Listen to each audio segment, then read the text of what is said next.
Ooh. Good morning, everyone, and thank you for joining me. This is Tara Lee Live, and you are joining us for the second Breeders panel this morning. I am so excited to have these guys in the house today. Again, my friend Drake, always with me hanging out. I appreciate you. Thanks for being here, Drake. Good And then morning, as we always. Love it, love it. and then we have D420K always hanging out with us as well. Love him. And he has a friend in the house today named Mike. We're going to be chatting with him today. And also back with us this morning with the second chat is Blessed Coast Seeds. I'm super excited. We're going to go down and dive deep with him and hang out and get to know Blessed Coast Seeds more. So how are you doing? What are you smoking on today, Blessed Coast? I'm smoking on some mimosa right now, but I'm probably gonna roll up some Atom Splitter here in a second. I like kind of start the day with a little more fruity, like not like as much of a punchy right in the face type of herb, and then kind of work my way up to the more sour and chemi stuff, you know. Where if I smoke the sour first thing in the morning, I do nothing. So I'll get on my guitar or do something with creative energy and just kind of lose the whole day. So That's too funny. Get carried away with some of those cultivars. Those profiles are very creative. Yeah, So I know we were talking a little bit beforehand just about that specific mimosa cut, and you were doing some work with it. You said you went through a few seeds. Where'd you get them from? What was the breeder of these, and kind of what was your experience finding this cut? Yeah, I think this is a symbiotic cross. It's another purple punch cross, and like purple punch is cool. It's got like really nice bag appeal, and it's super terpy and everything, but it doesn't really have like the strongest high. You know what I mean? It's kind of like more of a looker, you know. And so the mimosa is kind of the same. It looks real nice or whatever, but it's really hyper terpy, but it doesn't have the strongest like high, I guess, so to speak. You know, it's more of like a creative chatty buzz. It reminds me a lot of like a more dense indica-ish version of Jilly Bean, actually. That's what it really reminds me of, the high, which really just comes back to Tangy and Clem. You know, most of those Tangy Clem crosses are super fruity, but they kind of have a similar effect, especially when you cross them with something like Purple Punch, which doesn't have a lot of punch, sadly, you know. So yeah, I like to start the morning off with that and then work my way up to something a little bit stronger before I wreck my whole day, you know. I like how you mentioned that the purple punch really has no punch. I kind of noticed the same thing with that. It tastes good though. It does. It does have a pretty profile. Which honestly, I actually like every like kind of herb has like a place, you know, and I actually really like that there's some really tasty herb that doesn't get you high, because I like to smoke a lot, but I also like to be productive and not just decimated all day long. So it's nice to have one that tastes really good, but I can kind of not feel like uh-oh, you know. Well, yeah, exactly. And I'm the exact same way as I mentioned before. I love jumping into anything citrusy, some of the certain floral ones, as long as they're not getting too earthy and too heavy, and just going throughout the day. And the same thing, slowly cranking it up and start mixing them together a little bit and getting a bit heavier. And then by the evening time, just hitting the fuel and hitting the sours and yeah, getting really locked into it and getting into something you never expected. Yeah, it's different Yeah. than the Jack Herrera. You know, like Jack Herrera's got that lemon, but it's the tangy and the other sweet one. It's different. It's not as I don't know. If I smoke Jack Herrera, or if I smoke something that's got that super strong lemonine, like I'll never stop talking. I'll just talk forever. But with this, it's more like I'm just really tasting it and not really getting much of anything from it as far as like changing, you know, my whole day, you know.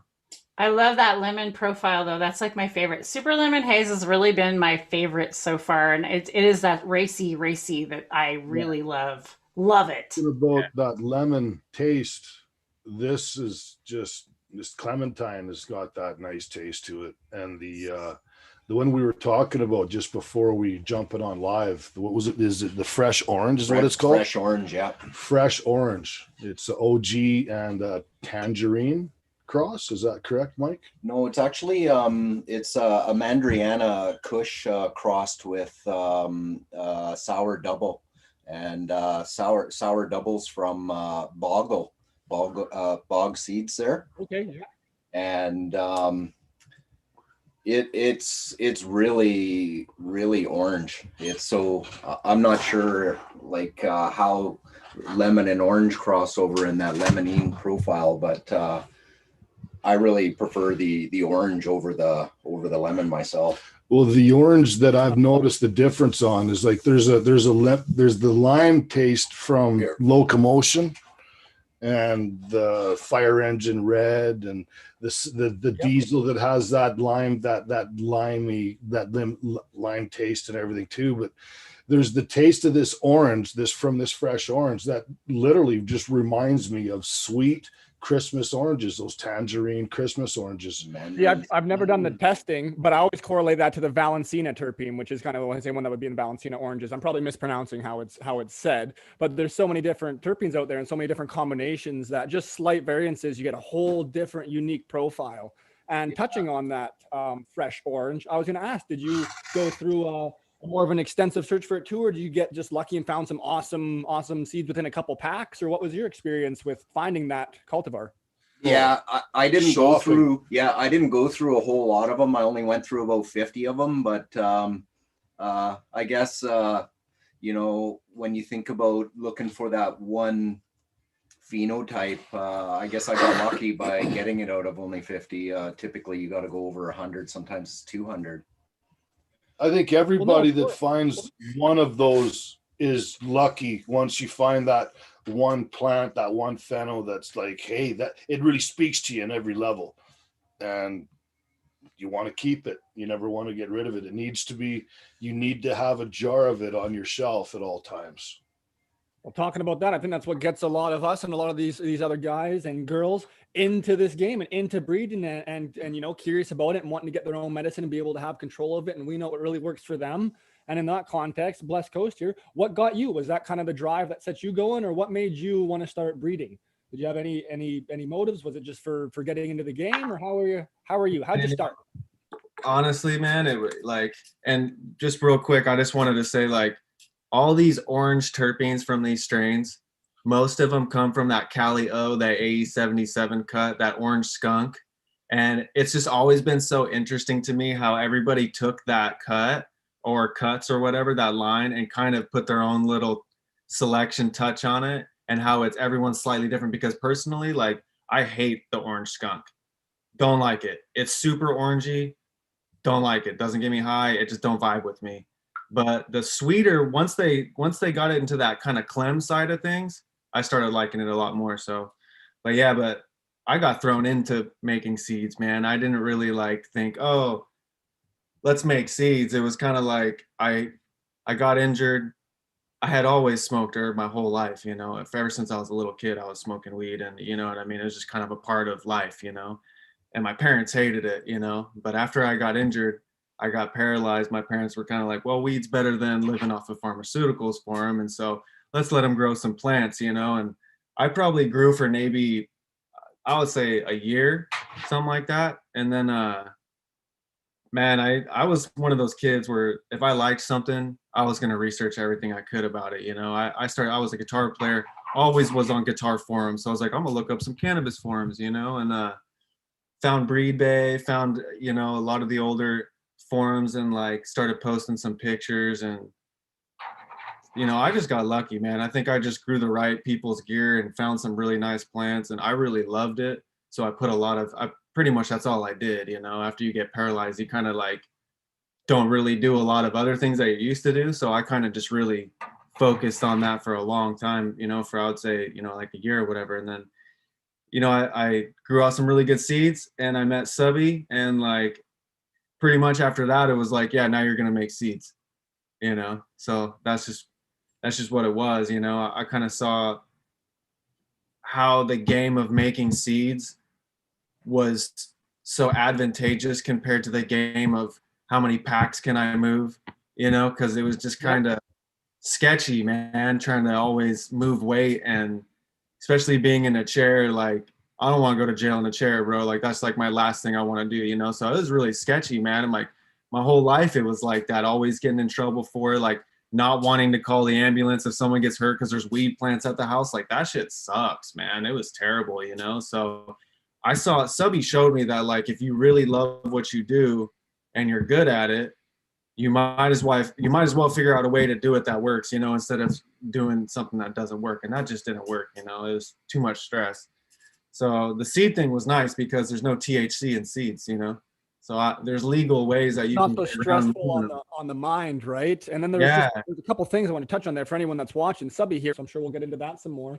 And then just because you were touching on it, we don't need to get too in depth on it on you, but just having a very serious injury like that, and then trying to be able to go through and grow your medicine and do stuff. Is there anything that you took from someone? Is there anything that someone gave to you, information or just kind of assistance, help, direction that really helped you in that specific position that you think, you know, someone else that's watching that maybe feels they wouldn't be able to do anything like this, that's maybe blasted when they just found out that you have such a serious ailment? Was there anything that you could kind of put forward that might help them out, that helped you out? Yeah, 100%, man. That's why I kind of mentioned the forums, because and just how lucky I was, because not really just Subby, but actually there was another older gentleman. He went by the name Oso Green.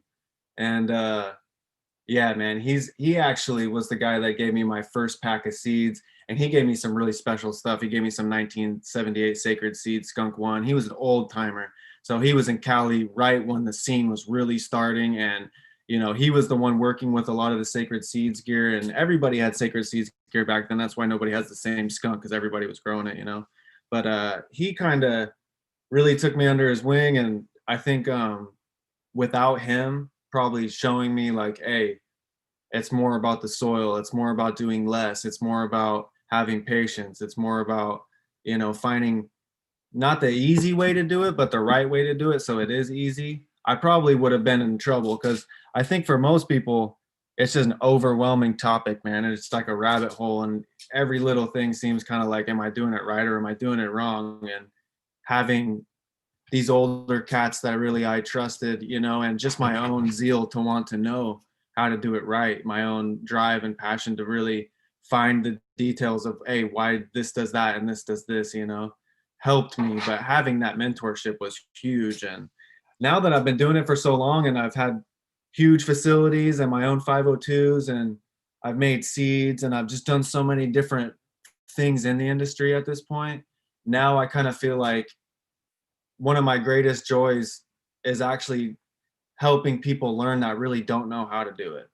Or because I trained a lot of employees, you know what I mean? And it made me so happy to see some of these cats that maybe had never really done it or done it a little bit become really good at it, simply because they loved doing it and they finally had somebody that was willing to share, you know what I mean? Because it's a daunting topic, man. There's a lot.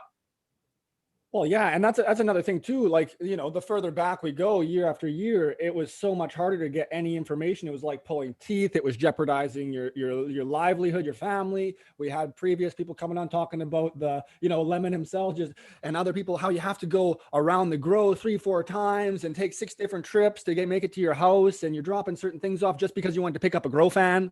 Like it's just a different world. So to be able to get the information now so easily and have people that are willing to share it is a huge thing. And I contribute pretty much everything I know to the willingness of all these people, like Darren, Mike, Tara, all, you know, yourself, everyone that's out here that's willing to just spew this amazing information. If you're willing to put your ego down and just listen, you can learn so fast. It's incredible.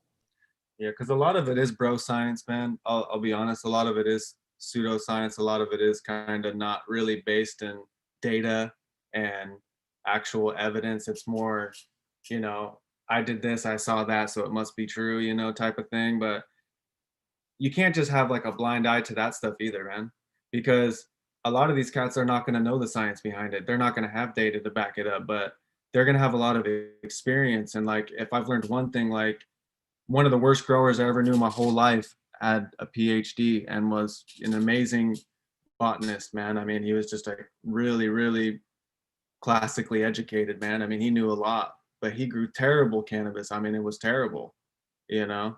And so I study soil biology with Elaine Ingram and at the Soil Food Web Institute. And like, yeah, that definitely changed a lot for me. And like, there's no end to it, man. You have to keep learning. Like, you know, if you haven't killed 1,000 plants, then you probably don't understand what I'm saying, but you're never going to stop making mistakes, because if you stop making mistakes, that means you've stopped learning, you know.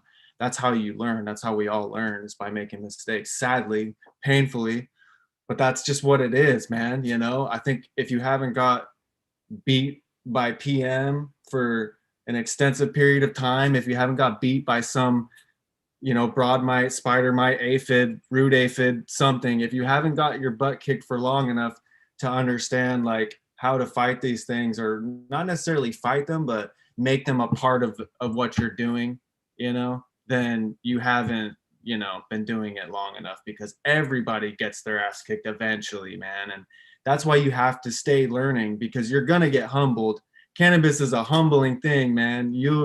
It'll cut you down just like you cut it down, you know, eventually, man. Exactly. And if you're not fighting, that means you're going to plateau, because you're not trying to learn, you're not trying to improve. And that's okay if you're somewhere where you're happy with, and maybe it's just your meds and you're at this place, but you sure as hell know the rest of the industry is not stopping and they are not plateauing. No. So you're soon going to be part of the past, because like this day and age, you blink and there's new lights out, new, better, you know, more like there's now we've got powder organic nutrients that are super easy to chelate. We've got people that are showing you how to make organic soil. So it's like you do something, it takes 3 weeks to do, and now you're set up for years in the future. So it's like it's incredible what we can learn and what we can do. And you know, we push making labs and all these little tips and tricks to get out that can really enhance the game with minimal effort. So if you're sleeping and just sitting there happy with what you got going on, you're going to be passed real quickly. That's why I went back to school, man.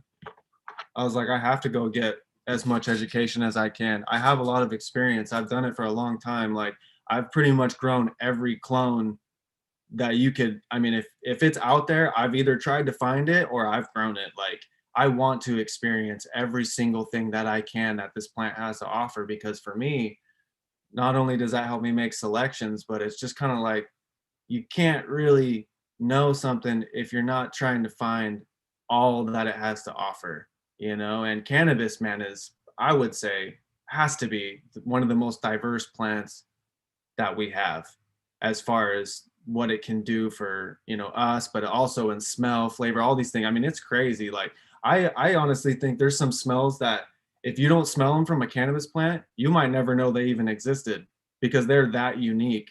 You know, people talk about measuring for terpenes, and, you know, it's kind of like, well, I know for a fact they have not been able to sequence or calibrate those machines for all the terpenes that exist in cannabis. There's no way, because they haven't even had their hands on a lot of these rare plants that we've discovered, you know. And a lot of those alleles or genes that create those smells, you know, a lot of those enzymes, proteins, like those don't even exist to those people that are making, you know, these tests. That's such a good point. I really appreciate you pointing that out, because these terpene companies that came in and tried to sell everybody on those fake terpenes, you know, for a while there, and like, oh, add them to this and you're distill it and it'll taste just like they're awful. Please don't spend your money on those fake terpenes out there. Do your research. They're essentials. They're essential oils.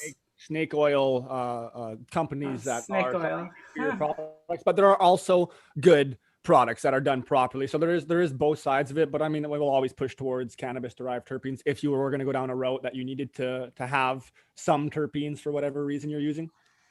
Yes, only cannabis derived terpenes. Everything else, even if the company's got good intentions behind them and everything else, even if it's synthetic terpenes, this added to that to make the creme brulee or the Christmas candy taste or whatever, you could do anything. If you wanted to, like, I got vegetables and fruits and stuff like that, your strawberries and raspberries.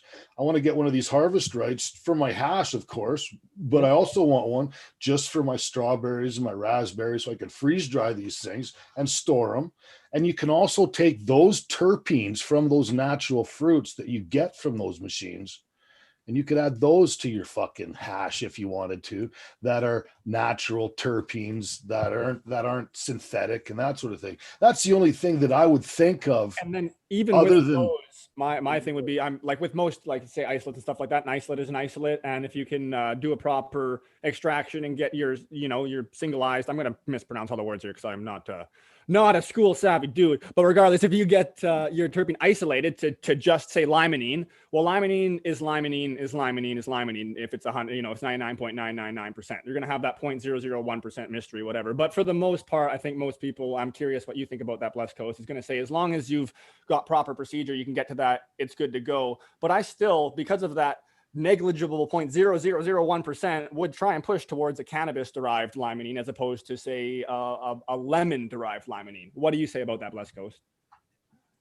You know, I think, I mean, it kind of comes back to that entourage effect thing, right? Because like in reality, like, yeah, they can isolate that terpene and they can say, hey, I've got 100% of whatever, you know, but like they're still discovering the cannabinoid content of cannabis. They don't really know the chemical makeup of that plant. And so it's kind of goes back to the entourage effect in that like, it's how it works with all the other chemicals. And it's also how it works with your own chemistry and your own biology too. Like, you know what I mean? But personally, I wouldn't want something that's taken out of something else, putting into something to try and give me an effect when I can just go to the what, you know what I mean? There's already limonene in a lot of cannabis. Why would you even go outside of it if you're trying to get a cannabis effect? You know what I mean? Like there's something about it, obviously, that we don't know. We can pin it down to, okay, well, factually, we have this, and that. Well, that's great. But like science still doesn't know because there's just not enough. We haven't even been allowed to study it. You know, that's the crazy thing, that going back to college really allowed me to see, like, we know so much about all these other plants. We know nothing really about cannabis compared to all these other plants that we've studied. It's terrible. You know, it's sad, you know, because it's such a useful plant. You know? Oh, yeah. And there's still like, there's a fair amount of studying on it for people out there that are thinking there's nothing. Like there is a lot, but just in comparison to the other things we have, in which there's just, you know, just the masses, you just spend your whole life researching them. It's kind of insulting, right? Especially when this can provide so much help and benefit, and it's kind of been stifled and stuffed and made just have to be fighting tooth and nail just to get information on the subjects and pay pretty well out of your own pocket for these studies that you're in. Like it's crazy. It's been a crazy fight, but I'm glad we're kind of cresting, or at least climbing the peak. Yeah, I'm excited because now, I mean, Oregon State's been doing a lot of stuff with hemp, which is, you know, awesome. But I mean, it's like there's a ton of universities now doing studies with it. I think it's Idaho. Bruce, I don't want to mispronounce his name. I might look it up to make sure that I pronounce it right, but I want to say it's Bruce. I think it's Idaho State too. And Bugabee? He's doing so many studies with cannabis, man. I mean, like, I'm sure a lot of these, if you've looked up the videos on like PPFD and, you know, all the other things, you know what I'm talking about. Apogee? Is that what he's? Yeah, Apogee Instruments, the guy that does the stuff for that. Yeah. And that stuff blew me away. I was just, the amount of money that they put into that and the data that I'm sure they're collecting is just like, man, for somebody who's been in the commercial game before, it's like, that's the data that we need. You know, when you go to grow a regular commercial crop, there's not really much guesswork. You know, it's been outlined and studied so extensively that the data, you just follow the data pretty much, and you're going to put out pretty consistent to what, you know, makes you money. Yeah, to what makes you money, right? But for cannabis, not only is it so diverse, but it's just one of those things where it's like people grow good herb and then they believe that that's the way you're supposed to do it, regardless of anything else. If I grow in a aeroponic system with hydroponic nutrients and I get 3.5 pounds per light and people love my herb, like I'm going to think that's the bee's knees for the rest of my life most of the time. If that's just the way it's been, that's just how people are, you know, but like, that's not how it is in the industry of growing other main crops for like, you know, food or whatever. It's not like that. Everybody doesn't have their own way.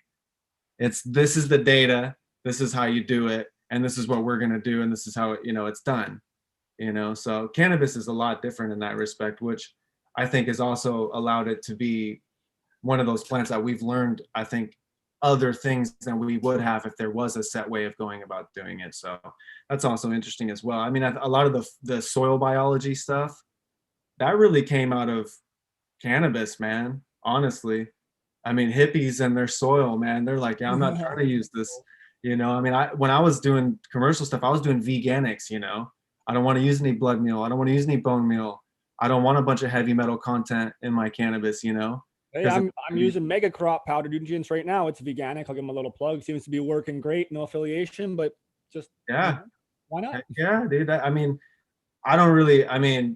personally, I don't really know enough to say that it's any better than conventional organic weed, you know, because I don't have any data on that. I have subjective, you know, Just saying it works too. yeah, you know, my own opinion is that I thought it was cleaner and I thought it worked really well. And personally, like the less I can handle blood and bone meal and manure, like I'm good with that. You know, I just, you know, personally, it's just, you know, some people don't mind it as much as I do. You know, I'm kind of like, once I got a microscope, I was like, oh, you know, there's a lot going on, man. You Well, know, yeah, when you can just brew up indigenous microbes and make IMOs and do all these things very simply to kind of culture your own stuff from your own environment to the forest nearby, you can kind of really utilize things you would never assume that you could very easily. And look there, she's showing the Wallace Wow mycorrhizal. It's a Anybody use that? I do myself, and I know Tribal Gardens. He showed us that quite a long time ago. I pinned you quick. Oh, pin, that's the wrong thing. I need to spotlight you. There you are. So, anywho, I want to point out something with this stuff. There we go. Something that people don't really think about. Everybody uses these microbial powders and these bacterial inoculants, you know. These organisms, those organisms specifically, are the ones that they break down the soil and pretty much absorb the nutrients. But until you have the fungal nematodes, the bacterial, you know, like consumers, the predators that excrete the excess nutrient and make it available to your plant, you're not really getting the nutrient cycling that you think you are. Like there's a lot of other benefits, obviously, like, but it's about nutrient cycling, right? And so you don't want to just over inoculate with fungi and bacteria and not add the other spectrum, right? It's a soil food web. It's not the bacterial fungi web, right? You have to have the microarthropods and the protozoa and all these things that consume the predators. And you only really get those through, like what you're talking about, IMO. Really, that's just good compost. And have your own worm bins. They're so easy to do, and then inoculate with that. Like I've got all my hypoactis miles, my Galeoapsis or whatever. I found some little pseudo scorpions. I've thrown rove beetles in there and inoculate, and they stick around a bit. So I mean, you can really, and then even if you need to have some sort of a spray program or whatever going that you just need in your veg, you can just re-inoculate those on top after every time and just constantly have some good guys doing their thing. Right. I mean, that's what it's about. You can't just use powders and think, oh, I'm, you know, doing true living organics because I'm inoculating things or I'm making teas, you know, and a lot of things that people use like bokashi and KNF, those are anaerobic, right? So it's a different set of organisms that require a different environment. And so there's a lot of people now studying kind of what a balance of anaerobic and aerobic biology does when they're together, which is, I think, a new thing that we need to put more time and effort into. But I personally don't advocate for using a ton of anaerobic stuff just because fermentations and, you know, bokashi obviously has good results. I'm not saying anything like don't use bokashi or anything like that. Like don't take that as, you know, it's all bad. I'm not one of those people. I'm saying you're just implying it can be a vector for negative things as well. Yeah, like human pathogens, right? I mean, if you're brewing, like I see people spray manure teas on their plants, and I just wonder, like, if they really understand, like, the science behind what they're doing, because if they did, it's like you don't want to go too far in one way or the other. And honestly, in my personal opinion, you want to predominantly, and I really think almost all, you want oxygen. You don't want an absence of oxygen in your growing medium.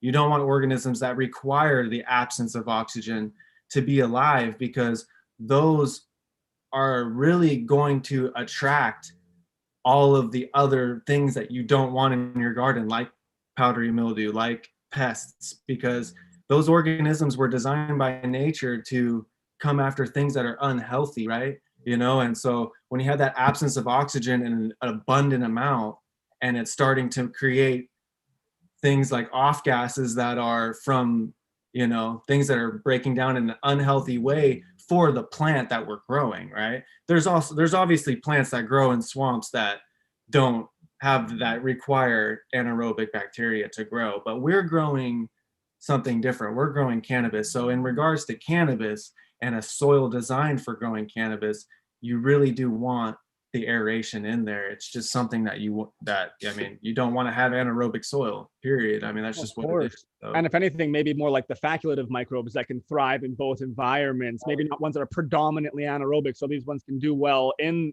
that state if it gets there for whatever, maybe natural or environmental reasons for an outdoor environment, or if you're mimicking that inside. But then for the most part, they'll be encouraging these aerobic and more facultative microbes. And that's a super cool perspective that we haven't got too deep into, because I mean, I've used quite a bit of just the natural farming techniques and done quite a few aerobic brews, but I've always done like this little blend of both. And I think it was even like Josh and Kelly Dragonfly that said it. They'll take all their vegetative mass from around the property, add whichever ones they want to add together, let it steep for 24 to 72 hours, and then give it a stir or a brewing for, I think, just 3 hours or something like that. And then in my mind, you would be now having a bit heavier of the facultative and then aerobic microbes. But because you've done that fermentation, you're probably going to be using the osmotic, I don't know if you need sugar, but using whatever, getting the nutrients out into the water in my layman's terms. Yeah. Okay, perfect. 100%. There we go. Using osmotic pressure to get that out. And then you're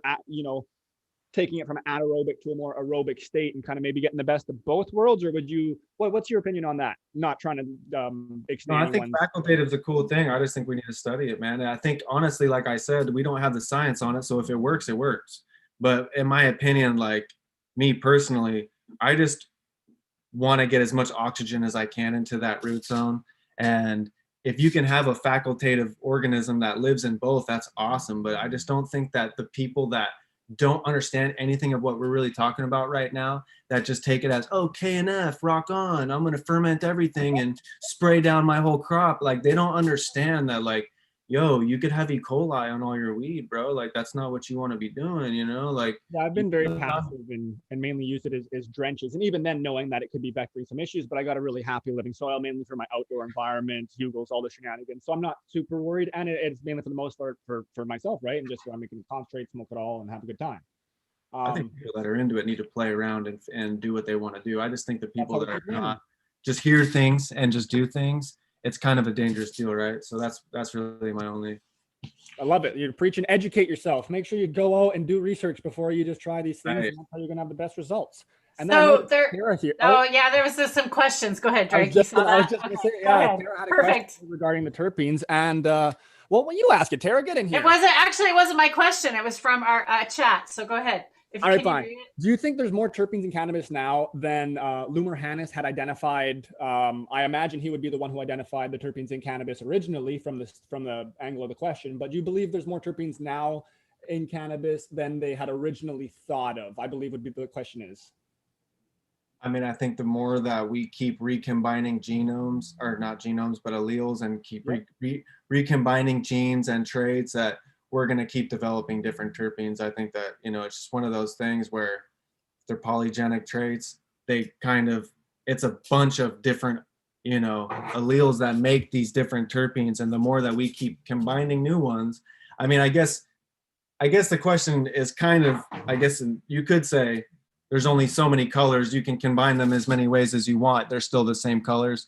I guess you could say that too, but I think that because, they're going to be chemically different, that kind of will distinguish them as being new terpenes. So I don't know. I think it's just with cannabis, like, we just don't have that research, man. We haven't put in enough time and data and money to really study these plants. I still grow herb all the time, and like, I've never smelt that in cannabis before. So well, yeah, totally. And in my kind of layman's dumb mind here, I'm imagining, well, maybe they just couldn't test for all of them there. So there may still be terpenes that we haven't yet identified that are only in cannabis, and that we're gonna find out now that may have been around back then, but that we just haven't tested for. And I don't know how it all works. Everything's, molecular weight and to figure it out, but I'm sure there's certain things we just aren't quite aware of yet. So yeah, like those lighter molecular weight terpenes, right? Like exactly, like, because something that really tipped me off to this was I've grown Lem's Pre-98 blueberry sativa, the juicy fruit Thai one that everyone loves, that he really works, like what he's famous for or whatever. I've grown that clone for like ever, right? And like, I used to sell batches of it in my 502 and people really liked it. And when it first started, we didn't have the terpene testing or whatever. But then I started getting the terpenes tested on it, and it was like, I would have strains come back way, way higher than blueberry, you know, and it's like, they must not have this blueberry terpene in their calibrated in their machine, because there's no way that this blueberry is testing lower than some of these other cultivars. I mean, like, everybody was like, there's just no way, you know? And so I started thinking about it like, yeah, that's got to be what it is. Maybe they're just not, you know, calibrated to pick up some of these terpenes, man. I mean, it's just, I don't know, like, it's got to be something, you know? Yeah, that was fun. What are we looking at here? What's this boy doing? What are you up to with him? Yeah, that's a meringue Kush from Seed Junkie, and that's UK cheese or Exodus cheese.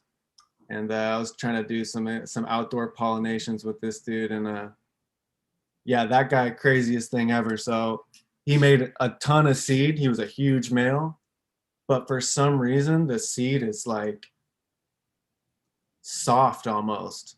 It's one of the crazy. I've never made seeds where the seed husk was so soft before. But usually it's the opposite. It's like insanely hard, and sometimes you have to kind of pop them a little bit to get them to germinate. But and these ones are still viable, good to go, pop really easy, but they're soft. Yeah, they're viable. I mean, it's just a bummer because I really wanted to, you know, test out that cross and pass them out to people. But now it's like, you know, that I can grow them out for myself a little bit, but they're going to be chicken food more than anything, you know. Sad, but yeah, it was the weirdest thing ever. That male was huge, man. He had one of the biggest flower sets I had ever seen, and I was like, okay, you know, for a TK plant, I like TK, passes on potency most of the time.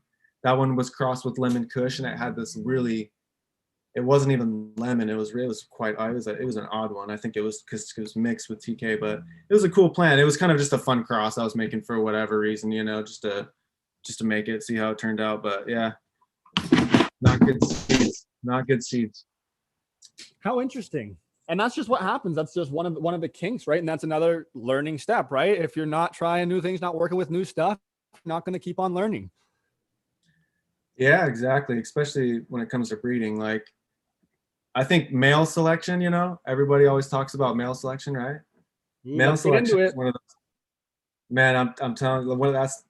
So everybody's like, oh, the stem rub, and you know, kind of these more like, and that's exactly how I used to think of it too. Like if I have a blueberry from Lem and I outcross it and I find some males that have kind of a similar stem rub, similar leaf profile, similar structure, well, then they've got to pass blueberry traits if I cross them. I mean, obviously, you know, and sounds that's so good to me. So what'd you learn? What's wrong? What changed? Well, it's so far away from the truth that it's like painful, because I lost so many years and I have all these seeds where it's like, I could have done so much better, you know.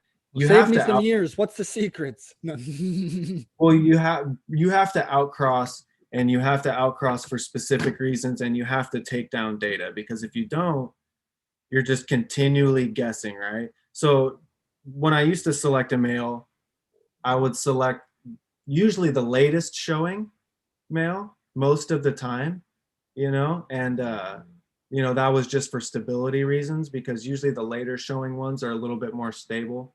They're not going to throw hermaphrodites as easily, you know. What I was thinking. So, yeah, and the reason for that too, and also for THC reasons too, because if you think about it in the wild, right, if a male opens earlier than all the other males, it's going to have a higher percentage chance of pollinating the females, right? Yeah. So that's why out in nature, cannabis didn't just breed itself into being gelato, you know, super crazy resin, and that's why you didn't really find those, because usually it was the earlier showing males pollinating everything, you know, and passing on other traits like, you know, stability for fitness in an environment, the ability to survive, you know, that's really what it was passing, not really resin, right? So I used to pick the opposite, the latest showing ones, because in my opinion, I was like, well, these are going to be the ones that probably are going to pass on more THC, you know? So I would pick for things like that. Nowadays, when I do it, what I will do is I will identify two things that I want to cross for. I wanted to touch on this. Yes. Yeah. So it's it's a polyhybrid. That's really what a polyhybrid is when you're selecting for two traits. So most of the time, like for instance, I'm doing a project right now and it's a strain I call Atom Splitter, and it's pretty much a sour diesel line, but I'm selecting only for the mass super skunk traits. Really, they're really super skunky, more sour, not chem, more sour type traits. So like I'll select for that smell, that flavor will be one thing that I select for, right?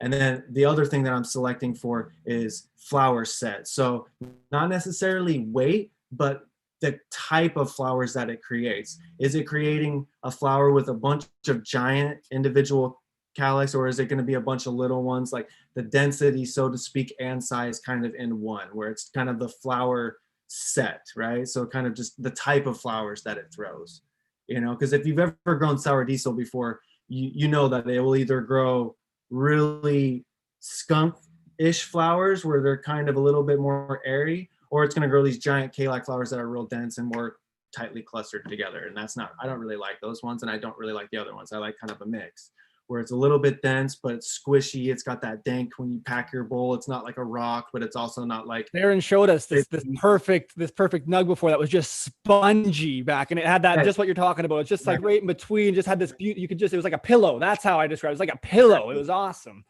Yeah. So that's exactly what I'm selecting for, is that pillow and that flavor, that smell. And so when I select this male, pretty much what I will do is I will outcross him to other strains that are totally different than what I'm selecting for, right? Something because, and honestly, if I can, I'll outcross him to something that's been inbred, like a BX3, because they're going to be homozygous dominant for those traits, that smell. So an example what does would that be mean for everybody? What's homozygous mean? It means that it inherited two of the same allele. So it's going to be true breeding for that trait. You know, it's not going to have say two alleles where one's dominant and one's recessive, and even though it has two, it's always expressing the dominant trait. You know, it has two of the same, so to speak. So if I can outcross to something, yeah. So if I can outcross to something that I know is homozygous dominant, has two of the same trait, and I can see the amount of prodigy that express what I'm looking for, the sour, right, and the pillow, then I will know how often that male is going to be outcrossing, you know, consistently to other plants, right? That's the idea, is how is it going to pass to other plants, right?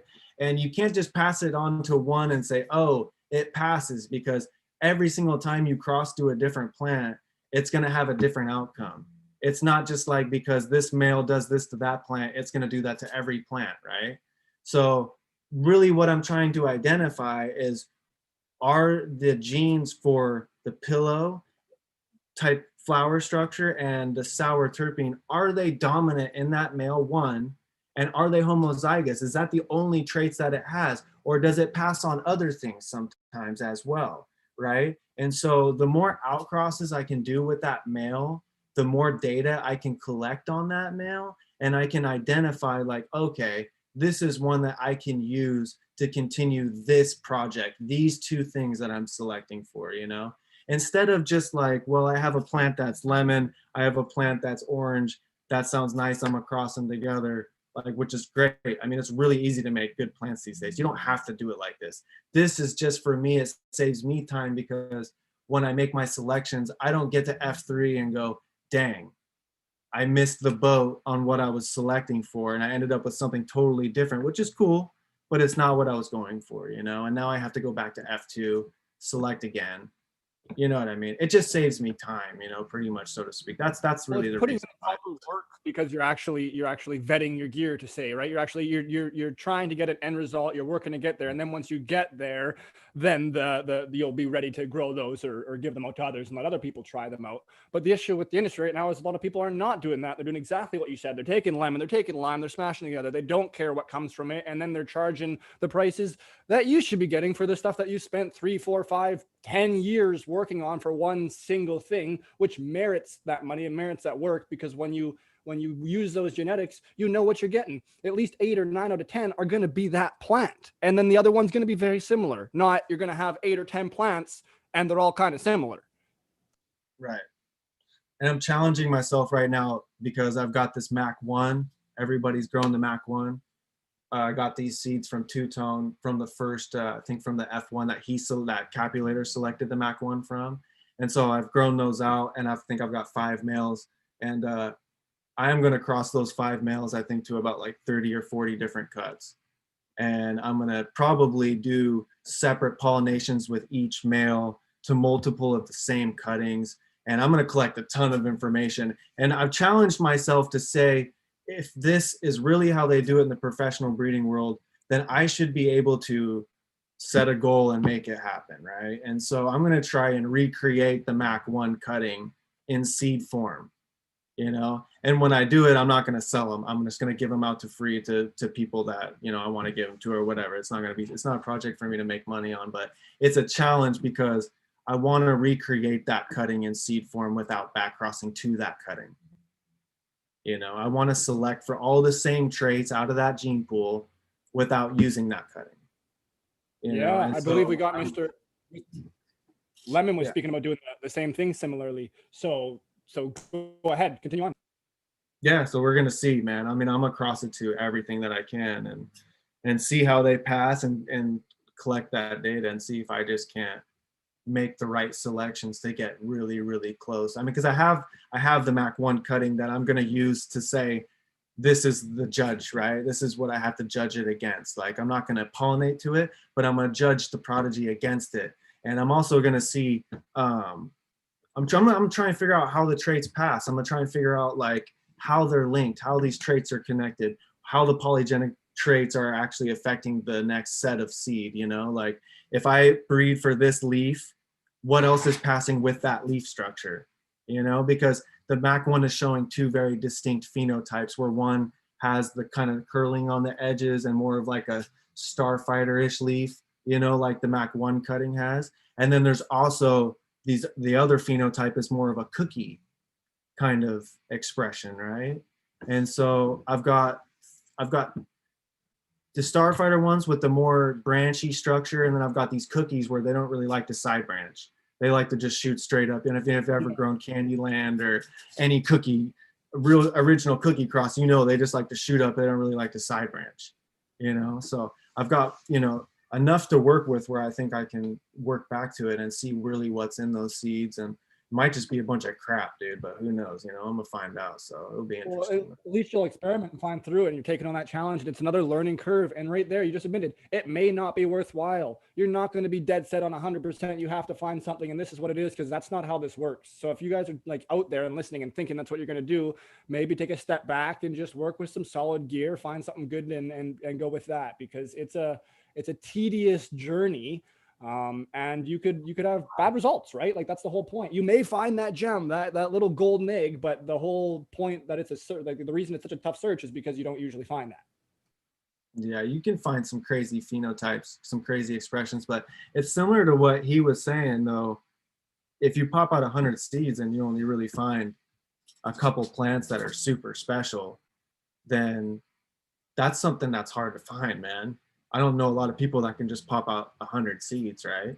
And so being able to breed for specific things and get it in a 10 pack to where almost, you know, every female that you find is what you bought the 10 pack for is, in my opinion, the whole reason for breeding. That's what breeding is supposed to be.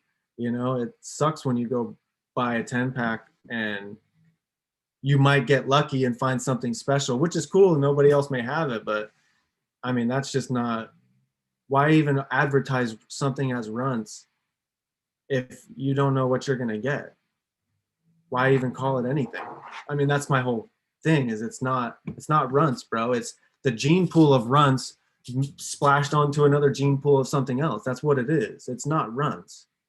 It's a mixture of a huge gene pool that you're going to have to figure out, you know, if you like something from it or not, you know. And it's a lottery ticket, man. And I don't know, I'm just trying to increase the odds, increase the chances of people winning, you know? Well, exactly. And at least letting them know what ticket they're buying. It's like you're buying lottery tickets that just have prices on them and you don't know what it is. And you might be paying $100 for the $1 lottery ticket. Like what the fuck's going on there? So Right. gotta be watching out. We're just trying to educate the consumers, the patients specifically, right? Because that's what we all are. That's what it comes down to, and make it so everyone's got access to the best possible things that they can get their hands on, they can afford, they can attain, so on and so forth. And one of the biggest things that you even mentioned is just networking. Have good intentions, be a hard worker, always try to be learning. And if you're networking and meeting these awesome people, sitting with a couple right now, it's just a easy, awesome way to learn and advance yourself really quickly. You gotta do it, man. You have to do it. It's important. If you just throw out stuff, it's not really, I mean, you can make a lot of money doing it for sure, but it's not really work. A little bit more personal. I'm just curious, what do you like working with? Like, what profiles do you really like going with? Like, are you mainly into the you mentioned the limes a little bit. You said you didn't really like the oranges until they got sweeter, but what do you like to work with? You fuely, floral, gassy? Total. I mean, my favorite's always going to be that sour D, man. I mean, I had it when I was a kid. I realized what I had, and I lost it. And like, I've just kind of always been like chasing that again.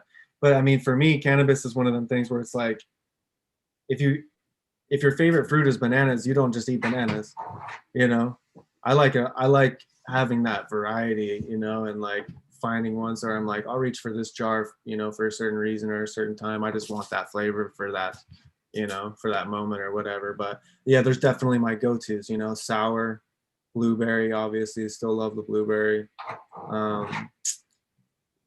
Yeah, I mean, I always think to myself, man, if the house was on fire, which jar would I go back and make sure that I grabbed? And it's probably Atom Splitter, man. I mean, that's just like, to me, I smoke it all the time. It's like coffee. I have it every day. You know what I mean? I'm sure you went into it already, but what's the profile on that again? Like, what do you correlate it to? Super skunk, pretty much. Sour, chemi, super skunk, pretty much is what it is, because it's skunk. Like someone's gonna think there's a skunk nearby, like maybe an older Karen that's not sure what the cannabis game is, thinking it's a skunk, or is it more distinguishable and not as skunky specifically? It's skunky, bro. It's like it's a chem skunk though. Okay. If you've ever grown Chem D or Chem 91, Chem 4, GG4, yeah, you kind of know the chem profile. It's like that, but it's more sour. I hate using that word sour though, because everybody thinks that it's like Sour Patch Kids and like some sweet, they want to associate it with candy. It's not like candy at all. It's like skunky, fuely, you know what I mean? And it's not like the super hype, frosty, crazy bag appeal herb. It's the herb that you smoke when you want to get high, man. Like when you really want to get going. Yeah, like it's one of them, and so like some of the best herbs, strongest herb I've ever smoked was a little bit darker green, maybe the limey, like, I'm talking about, not like the white where it's just straight, all you see is glands, it's like not straight trichome looking. No, it's well, maybe it's got a little bit less glands and a little more room for those. You can see it's like right on my Instagram, like one of the first pictures is Atom Splitter on there. But yeah, I'm across it for people that don't know the cross, it's Headbanger times Sour D IBL. That was the male. And then I crossed it to Sour Power. So it's got a little bit of OG in it too on some of the phenotypes right now. But I'm going to cross it to Chem 91 and Chem D. It's this guy in the corner. Left. Yeah, right there. That's it. That's Atom Splitter. There we have it. So you can see the super skunk profile, right? Looks a lot like sour. Smaller Kalax. Yeah. So it's not really like the hot blonde, right? But it is. Everybody I give it to is like, man, it smelled like a dead skunk rolled in a puddle of gasoline or something, like it's loud, like I had a bag of it in my pocket and I was meeting Two-Tone Willie, man. I remember he smelt it before I even got out of the car, and I was like, yeah, that's that 90s straight sour skunk, like, I don't know, I've always had a thing for it. I love it, man. That's awesome. Thanks for going so in depth, and just for everything. You've been given so much good information. It's been really nice to kind of get to know you a little more and hear about your techniques and your breeding. And thanks for touching a little bit on just, your past and your injuries and getting through it, and a couple tips, which came down to, forums and networking and working hard, right? Doing your education on things and keeping your hands busy, I'm sure, is a big part of it. Don't want no idle hands. Growing from a wheelchair, man, is tough. Like, I've actually taught a couple other cats in wheelchairs how to do it the way that I do it. And I didn't realize how many things I had learned over the years of how to do things without legs, It's like, oh, wow.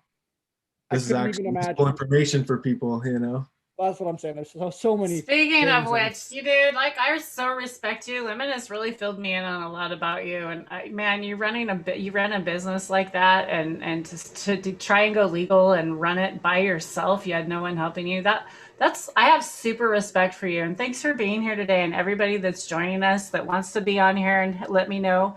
If you have any questions for Blessed Coast today, please go follow him on Instagram. And he's also on Lemon Hoko's Discord. So you guys can also go follow him over there. And Lemons has a sore voice today, so he's not able to join us, but he will be definitely back on our next episode. We're trying to figure out days and times. Just to let you know, thanks everybody for tuning in. And I think it's time for a dab. Thanks everybody. Again, peace and love, and I hope you're all having a happy high day out there. We sure are. And thank you so much for setting us up again. We were session this morning. We were excited and ready to get on the panel, waiting to see who showed up. We knew Blessed Coast was coming, so we were really thrilled to have him on. Same with Darren and Mike here. They've just been sitting back and listening and puffing tough, but that's okay because we've been getting such good information over here from Blessed.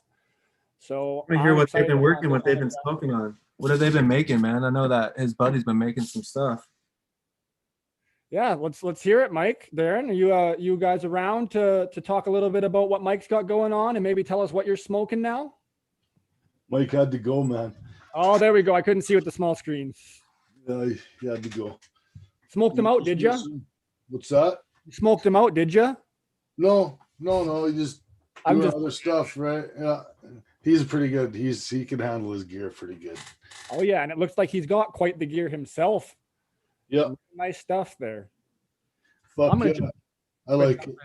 Jump in on some Rockstar. What are you having? What's that? Dab time? Bong rip, mother lovers. Nailed it. And yeah, I was just saying I'm jumping in on some Rockstar. What are you having? I'm doing some Clementine rosin that Mike brought over and left with me. Left me a little treat. Little treat skis. The benefits of having the buddies nearby. And Tara, did you jump in on some of that bubble that you've been curing up a little bit? What'd you go on? Yeah, in fact, I'm going to have another rip. Just had one. I'm going to take another one. Maybe you should show us and tell us about that. So, by the way, just to let you guys know, we have a show coming up tomorrow. We have Heavy Ice that swung in earlier. We're going to be talking about bubble tomorrow morning. I think we're going live at either 9:30 or 10. We're going to be chatting about just like the home easy tips and tricks for the home person to make bubble hash, because I am new to the bubble game and I am loving bubble hash. I love smoking bubble rosin, and I know this is a thing to step up my game. I've been rosining for a long time. I've went through 2 presses. I've upgraded plates. Now I'm ready to step up my game, and I have a bubble washer. I've done a few batches. I was really excited. I did some old bubble, and that's what Drake was talking about, that was hard as a rock when I put it in here after I rosined it. And now it's buttered up, and I actually don't mind the profile. It really cleaned it up, and it kind of has a nice heady profile. It's not the greatest, but hey, it was my first batch of bubble I ever did. So I'm smoking on that today. I hope you all have something to smoke out there. If you don't, I wish you did, and hope someday you do. Yeah, you got that right. Man, that's got to be terrible. I've grown up in a legal state my whole life, pretty much. So no, we have gentlemen tuning in from Russia in here. I know we have gentlemen tuning in from Australia in here. Where are y'all from today? Let's hear y'all. Oh, Heavy Ice Gut's 120 Grease Monkey here. Nice, Heavy. Yeah. Hey, I'll throw you the link out if you want to come in and show that. Go ahead. What'd you say, Blessed Coast? That Grease Monkey's supposed to be nice. Supposed to be a good one. I think that's an exotic genetics one. Exotic genetics, Mike. I think I heard about him when I was down at the Emerald Cup. Actually, I'm new to all these breeders and all this stuff. I think it's amazing you guys are sharing all this knowledge with us new people. Thank you for doing this today. Again, thanks for being here. Same goes for the bubble hash chat, right? Like even people that know what you're doing, it's always good to listen to someone else go through their techniques because you learn so many awesome little tips and tricks, and I'm extremely excited. And just like Darren's done, you know, on his YouTube channel, he's shared how to do all the dry sift videos and all that stuff. So that was my first thing that I ever did actually was dry sift. So that's really awesome to have Darren here. And now I'm going to step into the next game of bubbles. So it's going to be pretty exciting. I want to see that static tech, man. I always wanted to do it, but I just never. Well, there's Darren. He's the man right there. Yeah, show me the ways, man. Show me the ways that static tech. I always see like the hash where it's just the heads of the glands, you know, there's no capillary stalks or whatever. And I'm like, that's wizard tech, dude. I don't know how to do that, man. I tried and I was like, yeah, I'm not doing it right. This looks like sand.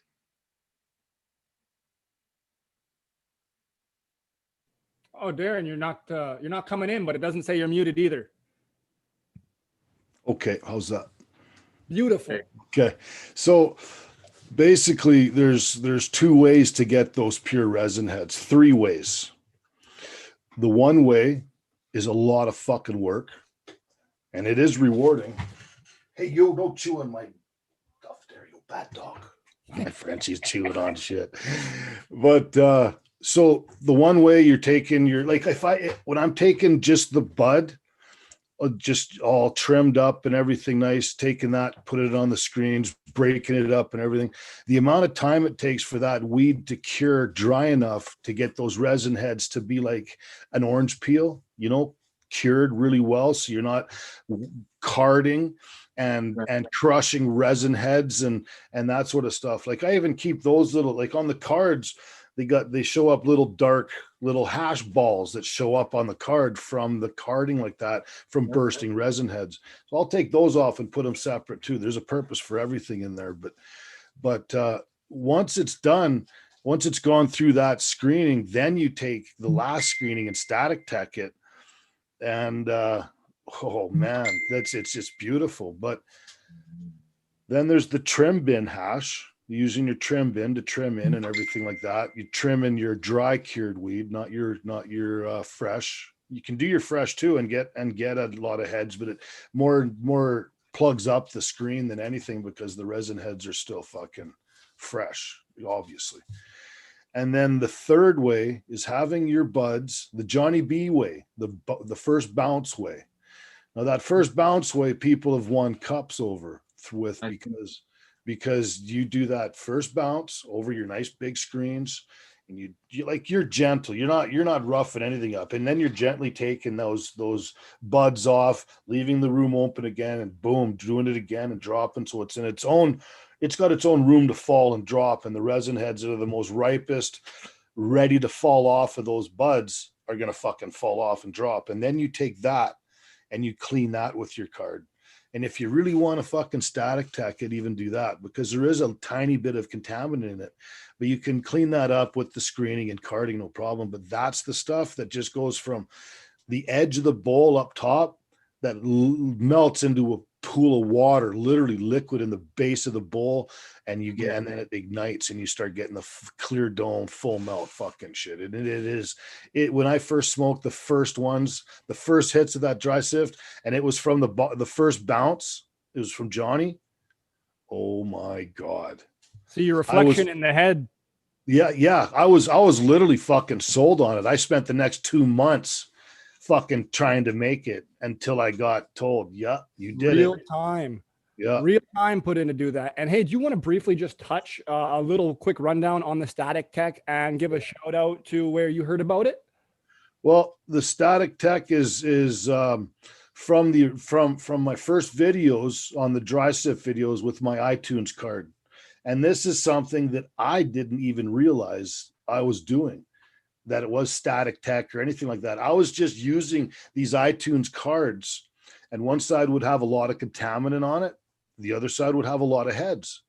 And I would literally take fucking, so 2 months to make the first actual pile of full melt heads, literally. And I'm not kidding. I've fucking worked at it for days, hours out, 2 months of time put in after work, fucking before work, fucking thinking about it during work, like just steady. And then this guy on YouTube, Mies McCallman, he seen that, and he did see the static tech in there. So he took a CD case or a Game Boy, a PlayStation game case, plastic or paperback. Well, he took a DVD case, I believe, is what in his videos he had. Now he sent it to a few people, but they didn't really bite at it. He sent it to Bubble Man, and he didn't bite at it either. He was like, "Oh," he put it away and forgot all about it. But it's something that I ended up getting eventually, and I was like, "Well, holy shit, look at this." Because then I seen the static tech actually working in a big way. Like once we seen the card and figured it out, and he figured it out, it was like he showed us on a larger scale. So that was Mies McCallman on YouTube. Go give him a follow and a message. Just give him a hi. He deserves it. With the card though, you static clean it with the card. With the iTunes card. I don't know what it was in the iTunes card, but it was something that there's an ingredient in that card that did that, in my opinion, because it didn't do it with a whole bunch of other cards. It just did it with those ones, and it would have just resin heads on one side and contaminant on the other, depending on the negative or positive charge, I guess, on which side.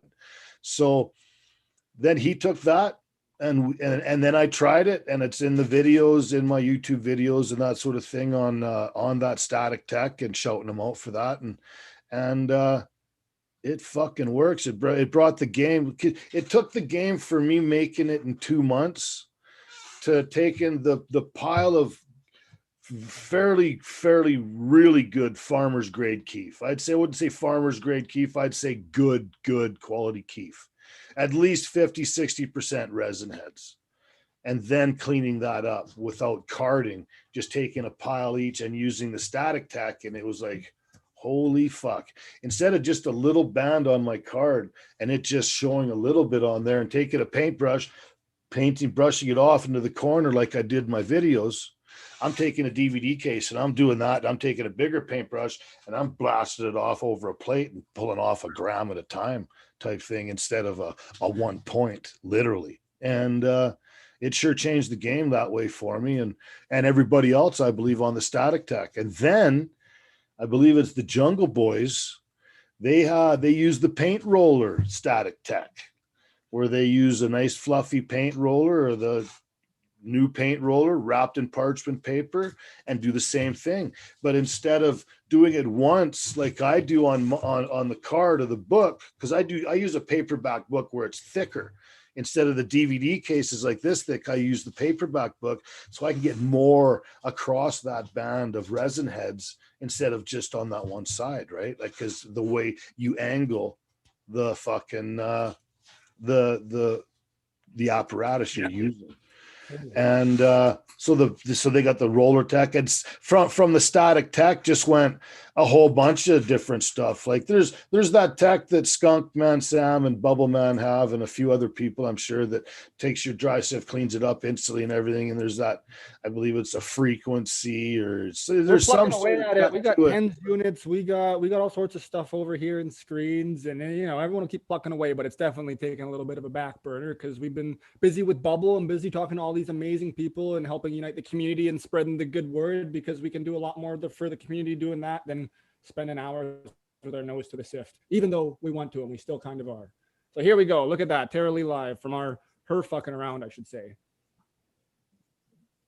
Isn't that something? So what are you doing here, Tara? I can't find my unmute button is what I'm doing. No, this was that we were playing around with Darren and Johnny, and remember we were all talking that dry sift tech and trying to figure it out. So this was just that I was using the high frequency thing and some static, that wand, and playing around with the business card. My husband's actually holding it for me so I can videotape right there. And that's his business card. He's like, seriously? It's pretty funny.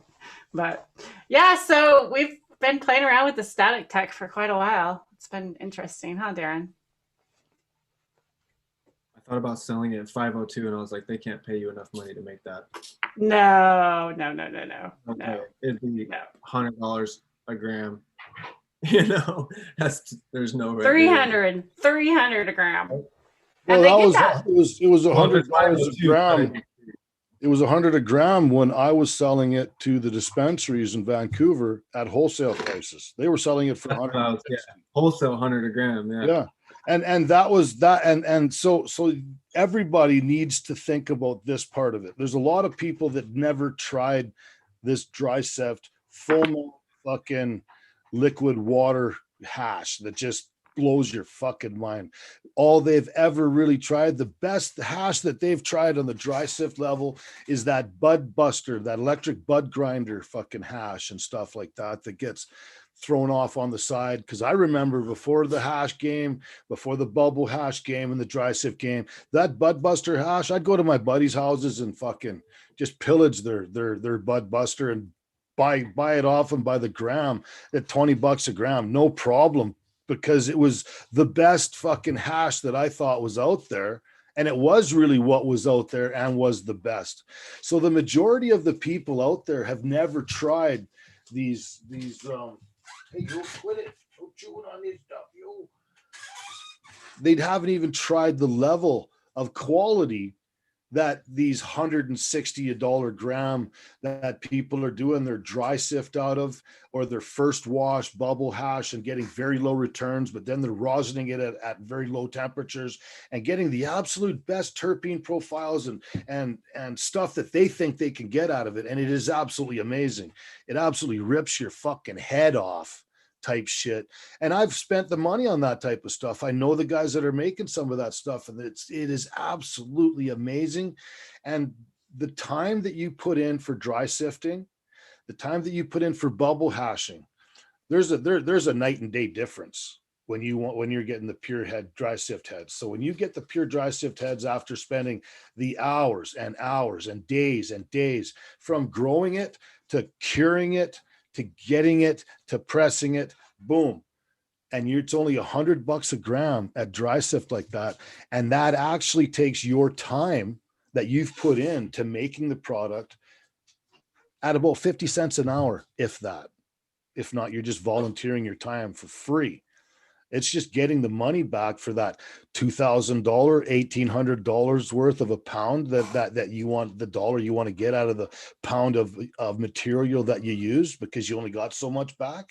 You know what I mean? Like, there's so many factors to it that it's just, I can see the justification in the charges of it. And the people that are like, fuck, man, I could never spend that money on that. That's way too much and stuff. And I honestly get it, because if I didn't know the difference, full well, I would be in the same boat and be saying, hey, fuck that. That's kind of bullshit. But I'm the kind of guy, I'm the connoisseur guy that I'll spend like, I'm waiting for this Dr. Grinspoon ounce of weed for the last probably 6 years. Quit it, Joe. You're such a bad girl. For the last 5-6 years to be on the list of the Dr. Grinspoon, that 18 or 21 week fucking very lowest yielding plant that you could ever fucking get. Do you know what I'm talking about, Blessed Coast? The Dr. Grinspoon? With just the calyx that grow like grapes almost around. There's no actual buds. It's just the calyx growth on it. So you're basically going to get a jar of calyx all stacked on top of each other, an ounce of it. And this ounce, because it takes 3 crops to fucking pretty much finish off, it costs $750 an ounce. And I'm just waiting to be on the list for one of these ounces, but I'd never get to be, because it's always fucking the people on the list before me eat it up. and that's it. I'm on the list for the quality rosins and that sort of stuff that fucking these guys, you know, I don't get charged exorbitant amount of money. They don't make money off of me. They give me what it costs them, and what it costs them is 160, 140, 152 dollars a gram or that sort of thing when it breaks down to it. And I understand it because I've done the same thing. But there's also people out there that are doing it with shake and sugar leaf and taking their trash and turning it into a stash and wanting the top dollar because they think it's the top dollar shit when it's not made out of their crop of bud. And those guys are doing different things. And it's part of the fuckery that is involved with this shit too. But it's no comparison when you actually see the difference, smoke it, everything. There is night and day difference. There you go. And the truth being known, exactly. The truth being known, Darren, like it takes a lot of product even to do it once you do have a nice product. Like even if you have nice product, it takes a lot of it. You know, that's like the it's game. Not, yeah. That's what the rec industry is. That's the game, man. It's like, how do you put out something better than everybody else, but you don't pay anything more than anybody else is paying to create their absolutely worst product? That's the game of 502, man, which is like, I was like, man, I want to put out top quality heirloom veganic cannabis, man, stuff that's special. Like when you buy a jar of blueberry, it's like, holy shit, man, this is the blueberry that they made that song about. Like, this is the actual cut. This is real deal, not like some shit somebody named Blueberry, right? Like, nah, man, like this is it, man. Like when you smoke this, you know, dude, I've smoked Blueberry. Like you don't even have to question anymore, you know? And it's like, but why? Why am I gonna put all the time into growing and putting out a product like that when they're like, yo, $2 a gram wholesale, you know? Like, I'm like, bro, there's no way. Like, why would I even put my time? Why am I gonna create Lamborghinis and sell them as Toyotas? Like, doesn't make sense. Exactly. You know? And the people, there's not, well, people are surfacing more and more that are putting the time in and showing the love because we can now, instead of being hidden behind the scenes because it's been illegal and everything else. And people are getting more bold and confident that they're not going to get in trouble. And okay, let's share this knowledge. And the people that put this time in, that grow what you're talking about, and I know so many people that grow their dope and outsource their personal from other places because they don't like their weed. And that just doesn't make any fucking sense to me because I grow my fucking weed to smoke my weed. That's why I do it. And I'm not going to put anything else in it that I ain't going to want in it. This is my product. Why would I do that? And so many people are getting to be like that because nowadays those people are surfacing and you can't be fooled anymore. That one hit wonder of, oh, that smells really good. And you smoke that joint out of the ounce, it actually gets you high. And then the rest don't, you know, like it just, that stuff is exposed as mids now. And you can't be, people are getting a lot more wise to everything now. Let's interrupt this message here to give this message. Let's have a bong rip, you mother lovers out there. Let's go. I love you, man. You're awesome. I hope everybody's having an awesome high morning. Thanks again, West Coast. It's so cool you and Darren getting to chat it up, and you guys are just, you know, across the borders there, hanging out with 2 Canadians and 2 Washingtonians here. Yeah, that's right. I used to live right next door in Bellingham. Oh, you used to live up in Bellingham. Okay. Yeah, that's where my 502 was. Nice. That's a cool place, man. There's a lot of good stuff up there. I got a really nice like that from Bellingham, actually. I'm excited to grow it out. I smoked it forever and I could never get it. I finally got it. I'm excited for that one. What was that one again? I think I might have talked over you. Cherry pie, the old one. Like the real granddaddy purple, sweet granddaddy purple one. There was a really nice cut that was in Bellingham. I always used to get like the herb of it and I could never get the cutting, and then I finally got it. So I was like pretty stoked to, I don't know, Lemon told me it herms, we'll see. Yeah, I've never grown it or had the option, but I think I had the flower of it one time around here, possibly, and it was just had this like nice, sweet but heavy aroma to it, and it was just a super Right. uplifting, nice, fucking, really, really lovely stone. Right. Yeah, it's kind of a little leafy, huh? Yeah, yeah, it was kind of that mid kind of build. Like it definitely wasn't super dense and big nugs. Right. But I mean, I only got a small amount, and it was one of the few things I've ever bought from a dispensary. Gray market dispensary, but dispensary nonetheless. Yeah, it definitely was in the dispensaries. I know that because it was actually like seemed like it was around, and then nobody had it anymore. You know, it's one of them things. But yeah, and Indiana bubblegum, doing Indiana bubblegum for the first time. See how that is. I've heard a lot about that clone. I have Should be not. pretty Can you cool. fill us in a little bit? What's up with it? Just an old school clone from Indiana. They call Indiana bubblegum. It's like, I guess, like one of the more original bubblegum cuts. So yeah, that should be pretty cool. I've always wanted to grow that one. That's gonna be interesting. And I'm getting this Shroom rooted up. Always heard about the Shroom. So I've got a bunch of new interesting old school cuttings I'm actually pretty excited about doing right now. The AJ Sour D, I've heard a lot about that one. Doing that one for the first time. That'll be cool. What about you, man? What are you growing? I grow the OG. Sorry, buddy. Go ahead, Drake. Go ahead, Darren. I grow the OG Kush, the Gorilla Glue, and strawberry banana Kush right now. And I have some. I have wedding cake barb from the Great Gardener. I've got growing that I'm going to throw into bud, and a fresh orange that my buddy was talking about earlier. That's I forget the name, something M Kush Mandalorian or something. No, that's Mandalorian. That's something fucking. That's a TV show. There's it's something crossed with a Kush. There is Mandalorian genetics.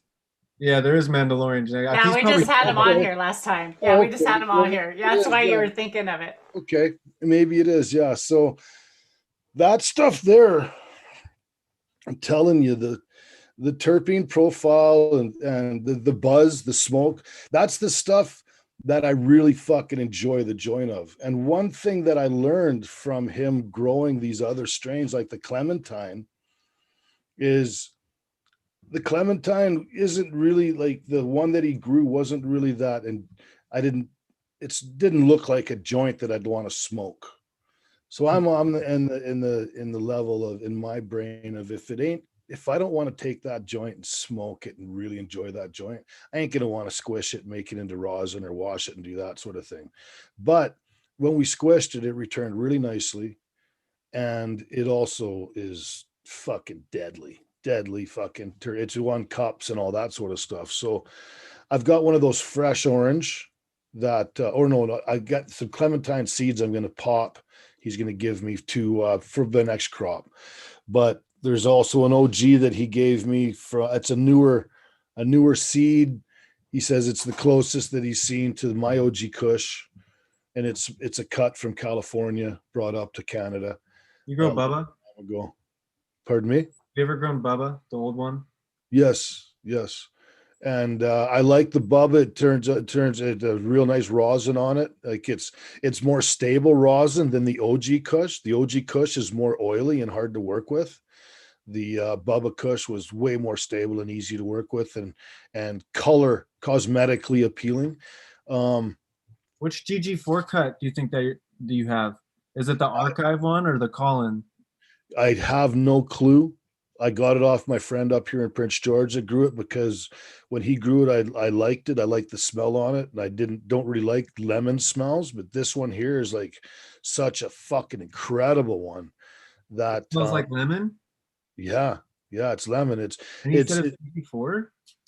Great Gorilla Glue 4. Yeah, that's what I think it is, but I don't know for sure. Man. That's so interesting that you told me that, because I just was talking to this guy who was telling me he swear to God he had GG4, but it was lemon. And both of the GG4 cuts that I've grown, I've got the one that's I guess the archive cut, and then I grew another one in rec that was a little bit different but similar, and then my buddy Two Tone, he has one that I think is the Colin cut that he got directly from the breeders or whatever. and they're really similar but slightly different. Mine's a little bit more K-lacky. Mine's the one that you usually see if you looked up a picture of like the actual one that I guess circulates. That's I think the one that I've got, but it's just interesting because it's just straight gas. There's no lemon, like it's straight chem. Like, oh really? Yeah, there's no lemon. But that guy was telling me that his was straight lemon, so it's interesting that you're saying that yours is lemon too. Because the lemon on it, like it's a cross with an OG, isn't it? Another Kush along the way there. I think it's sour dub and chocolate Thai, something like that. That's the first time I've heard that. To tell you the truth, Yeah, what I've heard is it was a sour diesel and an OG Kush cross where they got the Gorilla from that we got. But honestly, man, I have no actual fucking fact to back any of it up or nothing. But what I do know is I absolutely love the profile on it, the way it grows. It dumps fucking resin. It absolutely just like you can't rub it and not just feel the grease between your fingers, and the smell is fucking. It's and what I do is I can actually taste that New York diesel lemon or that sour diesel lemon. I don't know which one that comes from, but or East Coast diesel or one of these ones that you get the lemon profile from, and the OG Kush. I literally can taste that fucking New York diesel, or I keep saying the diesel that gives that lemon, and I can taste the OG at the end of it too in the aftertones. It's just like, maybe I'm wrong. And no, I don't think it's wrong. I think it's just interesting because I know that a lot of people, I mean, it's subjective too, right? Like there's a lot of times where I'm like, damn, this thing smells like straight white grape berry. And they're like, no, it doesn't. And I'm like, oh, okay. You know what I mean? And that's just, how it goes. But I'm just saying, like the GG4 specifically, I know they put out seed of it. And I know that people probably popped those seeds and passed plants on and said, hey, this is GG4 because that's what the seeds were, And it's just, you just never know, you know what I mean? But it's just interesting that it's lemon too, because usually in a lot of like the sours and the chems and the fuels, for some reason, people smell lemon sometimes. Like there's like a lemon smell in there. And all the stuff that I've worked, I've never came across a really strong lemon, chem, or sour in my, you know what I mean? They've always just been chem or sour to me, but maybe it could be described as lemon to some people. You know what I mean? Yeah. I don't think it's wrong. I think it's just how some people exactly. Well, just like people taste different things when they describe, even like you'll taste the same food and someone will say, "Ooh, this tastes more salty to me," and this one will say, "Oh no, I want to add salt," right? So we all have different taste buds. There's also the factor of the way the market is, the rec market is like when we got the OG Kush and nothing was touching it. Other dope was being called OG Kush because that label alone was getting a better dollar. Sell it. Yeah. Exactly. They're getting a better dollar. So it could be just people fucking talking and stuff too. But what I go with mainly and what I believe is it is a Gorilla Glue no matter what. I just don't know the genetics behind it for sure as well. But my buddy that got it off, he definitely bought it from a seed company and grew it out himself. And it's something that caught my attention. Okay. So he grew it out himself. Yeah, it's something that caught my attention. That makes total sense because that's what that guy said too. He said that he grew it out himself, and I was like, okay, because I've only ever grown the cuttings of it, and the cuttings are insane, especially the one that two-tone is insane. Well, it's got better too, because I do have a mother of it, and I'm doing a couple each crop because I like it so much. The fucking thing just gets better. It grows better and better. And it also like it grows better than the OG. Nice. Like the OG isn't a big yielder anyways, but it's not bad. Maybe I should. How much time you staying on here, Tara? How much time you got? What are we doing? I don't care. It's 11:30. Another half hour probably till noon. Or you want to go a little longer? I don't care. Maybe I'll just take my phone outside and fucking show you. Do it. Let's go see your girl. I think we should take a call. That makes sense. Okay, I'll mute this one and I will be on in moments. Go for it. Yeah, I'm interested, man. I'm gonna cross atom splitter to both those GT4 cuttings and see what expressions they throw. I'm like all about mixing the chems and the sours, man. There's so many little, actually not even really little, there's so many big differences between all the little chems and the sours that are out there. Like Lem's, a lot of the stuff I've grown from him has like that garlicky chem kind of terpene going on. If you ever grown Chem D, you know that it's way different than the 91 or sour. Like it's a totally different. It's similar, like you're like, yeah, that's chem, but it's totally different at the same time, you know? So I'm really interested to see. So we did have a question come in last week after our breeders chat, and I want to make sure to follow up with questions. So if you do have a question today and you didn't tune in with us live, leave it after here or DM me. I would be happy to read your chat and bring up your question for next time. But so that one of the questions was, what was the worst cultivar you ever grew that you were looking forward to?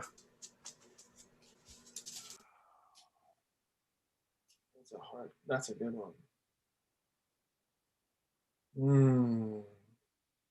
I mean, I could say a lot of different things because obviously they weren't what they said they were, but I'm thinking of one that was actually what they said it was, and it just was not good.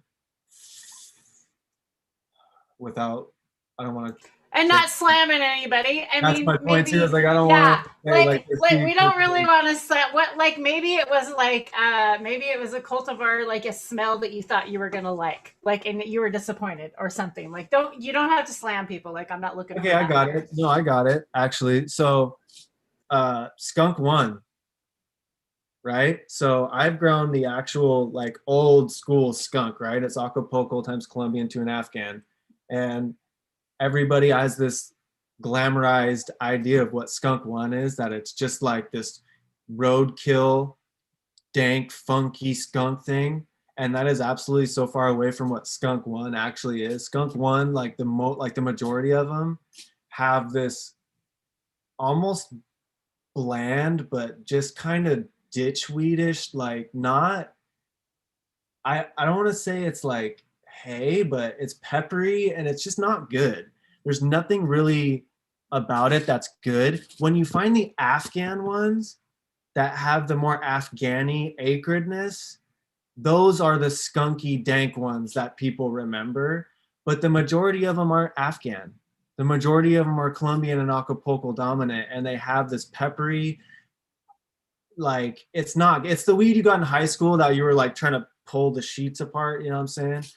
Like it's just not, didn't have a very good effect either. I just feel like there's such a glamorized idea of what real skunk is, and like, you know, I know that now that like people have crossed it with some more chem, and we found like the super skunk, and we've outcrossed it to get more of that nice funky what people think, which is dank. That's my favorite. I mean, I love that terpene, but not the old school Skunk One. If you've ever really grown old school Skunk One, you'll know exactly what I'm talking about. You get these right super tall Christmas tree, really hardy, stable. I mean, they're badass breeding plants, you know, but by themselves, most of them, unless you find a really good Afghani, not something that you're like, hey buddy, let's smoke, you know what I mean? You're like, yeah, I'm good. I felt that was like half of the Jamaica weed that I went to Jamaica.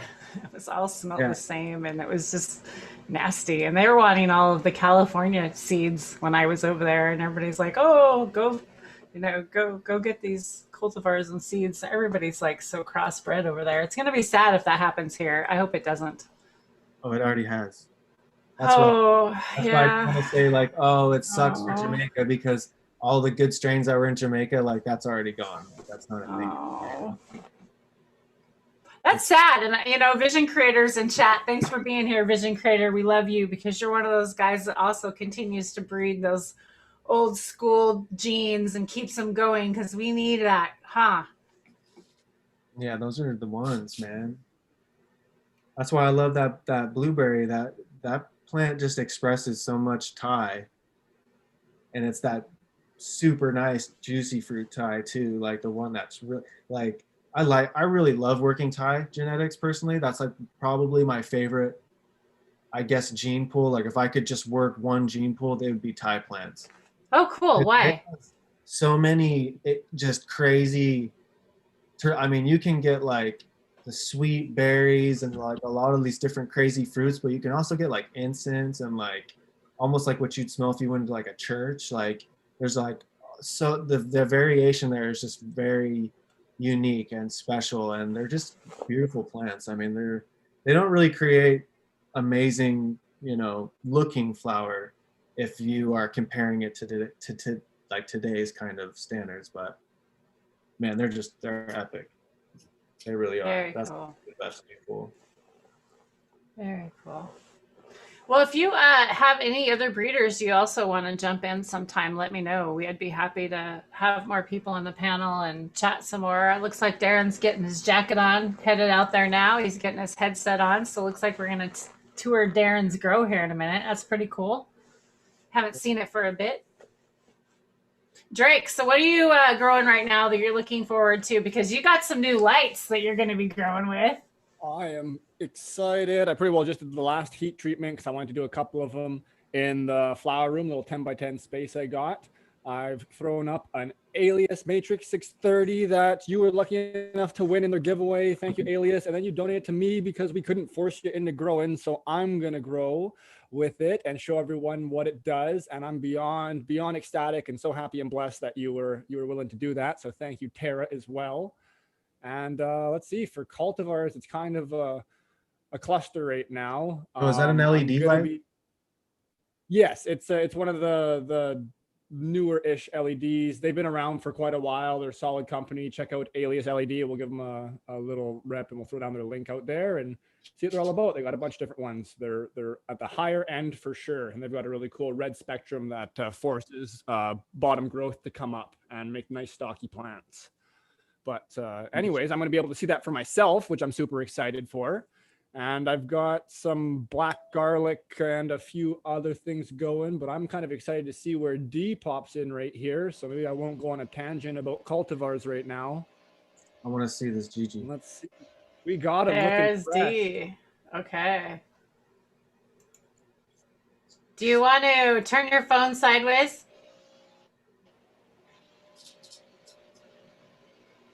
Okay, these are, can you hear me? Yep. Yeah, these are just the ones in dirt that I did under the LEDs, just my little experiments. And I think I'm not going to take any leaves off next time, just the ones that need to be taken off. These are got about 6 days left. Okay. And they didn't grow that big, but they're very hard. And this is the Gorilla Glue right now. And the smell on it is phenomenal. But this is the Gorilla Glue on the table in hydroponics, right? Like they're huge, nice and big, and they're like that hard pillow, like like Drake was talking, right? Now this is the OG done on hydroponics at the table, but I also picked the leaves on these ones. He's got about 6 days left. He's 6 days left as well. This is the strawberry banana. No, it's really the same hardness. The profile is fucking phenomenal too. Now these are the OG that are in dirt that have these buds. All these buds on these dirt plants are just hard as hell, and the smells are just fucking lovely.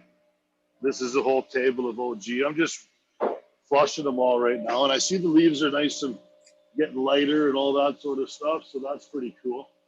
That's exactly what I want to see. You got these. What OG cut like is the way it foxtails. This is an OG cut from California, brought up to Vancouver, that I acquired in about 2007, 2008. We've had it ever since, and it's I've literally been told many times by other people that this Kush that I have is just a little stronger than most of my friends that have it, different OG cuts, Bubba's, all that type of stuff. I don't want to toot my horn, but I am. Just I wonder if it's OG 18. Sorry, not sorry. Looks Pardon me? It kind of looks like OG 18. but it's kind of hard to always tell through a picture, you know. A little thinner leafed. It definitely looks like OG though, for sure. Oh, it's really fucking the strength on it. It puts people on the couch.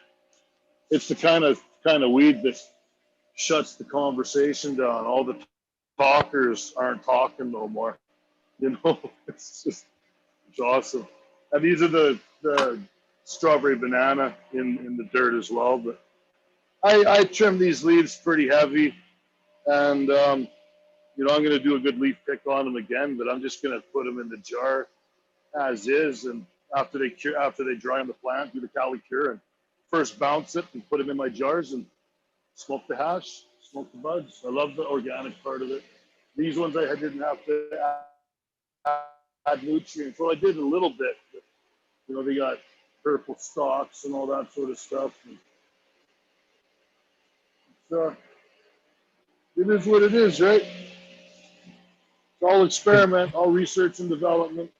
Yeah, that's Same what thing. Look at, you've been in it this long and you're still trying stuff and learning. That's the whole point, and that's what we're preaching. That's how you continue to keep going forward, right, and flourishing, sticking with the times.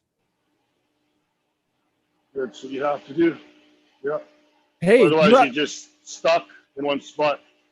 You're running the alias, right? You should give a quick little slow-mo vid of it just to show off what it is, if you've got those going in there. Absolutely. Boom. There you go. The Reds and the Matrix 630s. Which ones do you like more? Well, I guess I'm going to really see focus because on I got OG Kush, Gorilla Glue, Strawberry Banana. And they're right side by side, so it might be a little bit biased on it because they're close together. Like maybe the true test would be to have one room with one set of lights, another room with the other, and then do the true test. Yeah. I'm happy with both sets of lights. To be honest, they're like the smell profile, the terpene profile on this.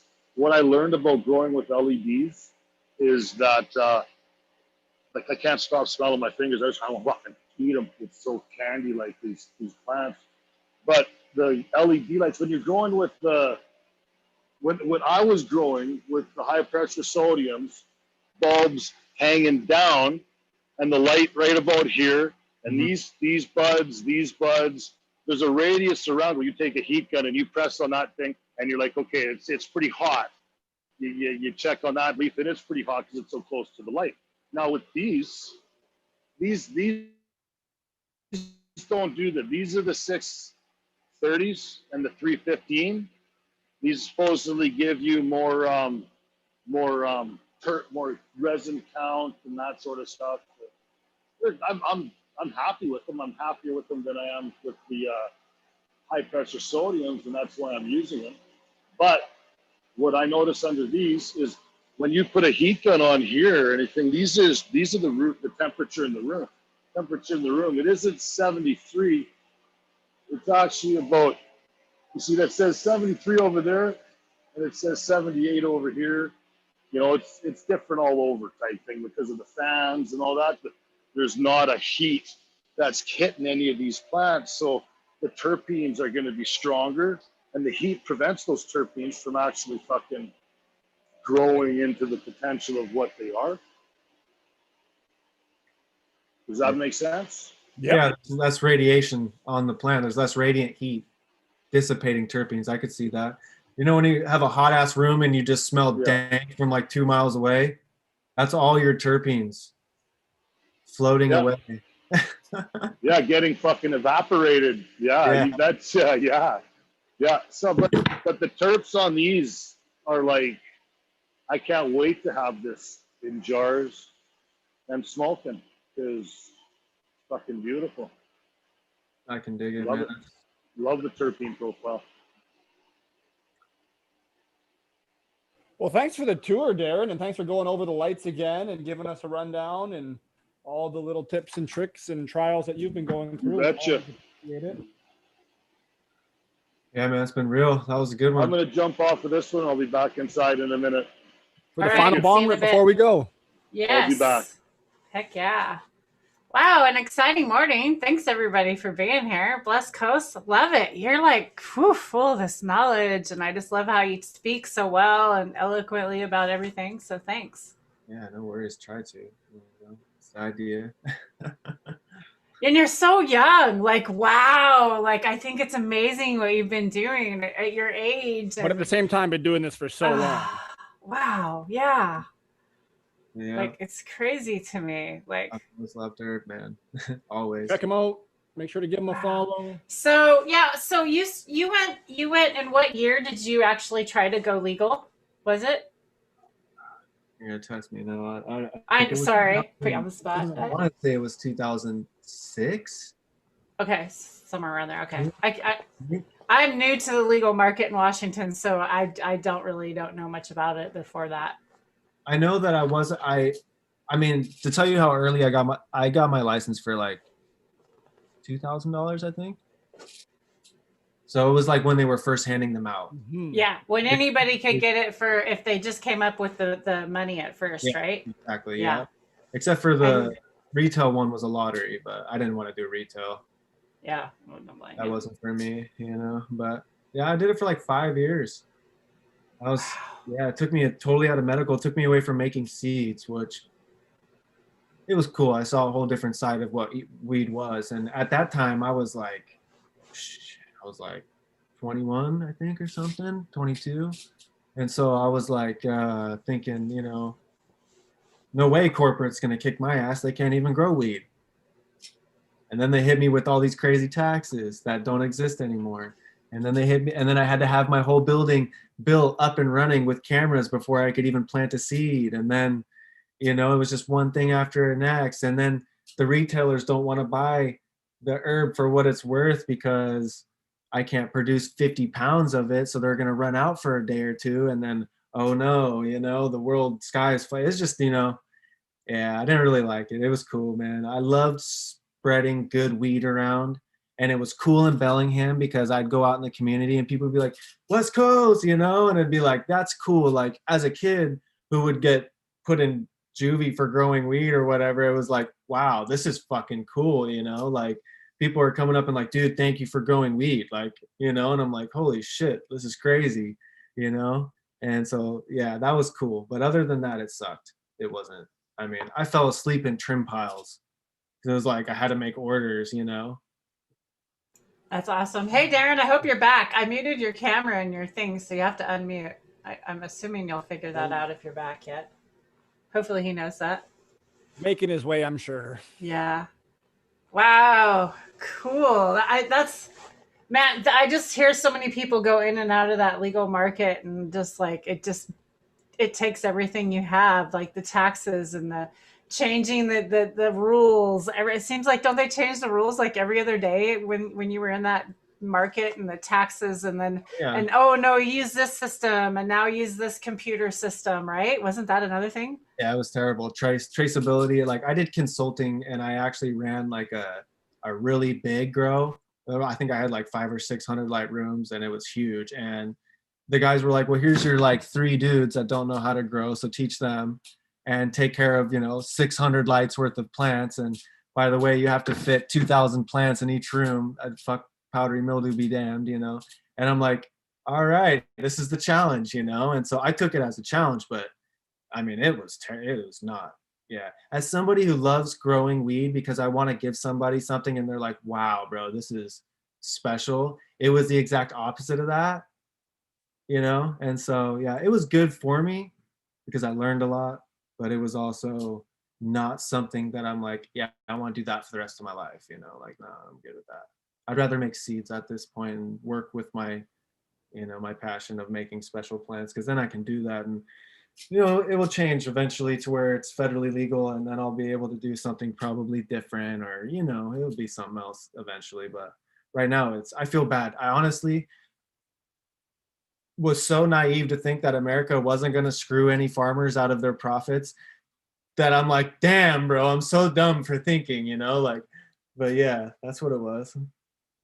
History repeats itself, Yeah. unfortunately. Look at all the wheat farmers. I live in agriculture area, right over in Western Washington. So yeah, I've heard about farmers' stories for years. It's just the way of, that's Yeah. just what it is. Yeah. The China's system is not set up for you to take care of yourself or become self-sufficient or self-sustainable. And that's why I'm really about this regenerative movement and just at least treating those that want to listen. If you're not ready to hear it, I don't care about you. It's all right. Go along. I'm ready to talk to those that want to hear it and that are ready to listen to it.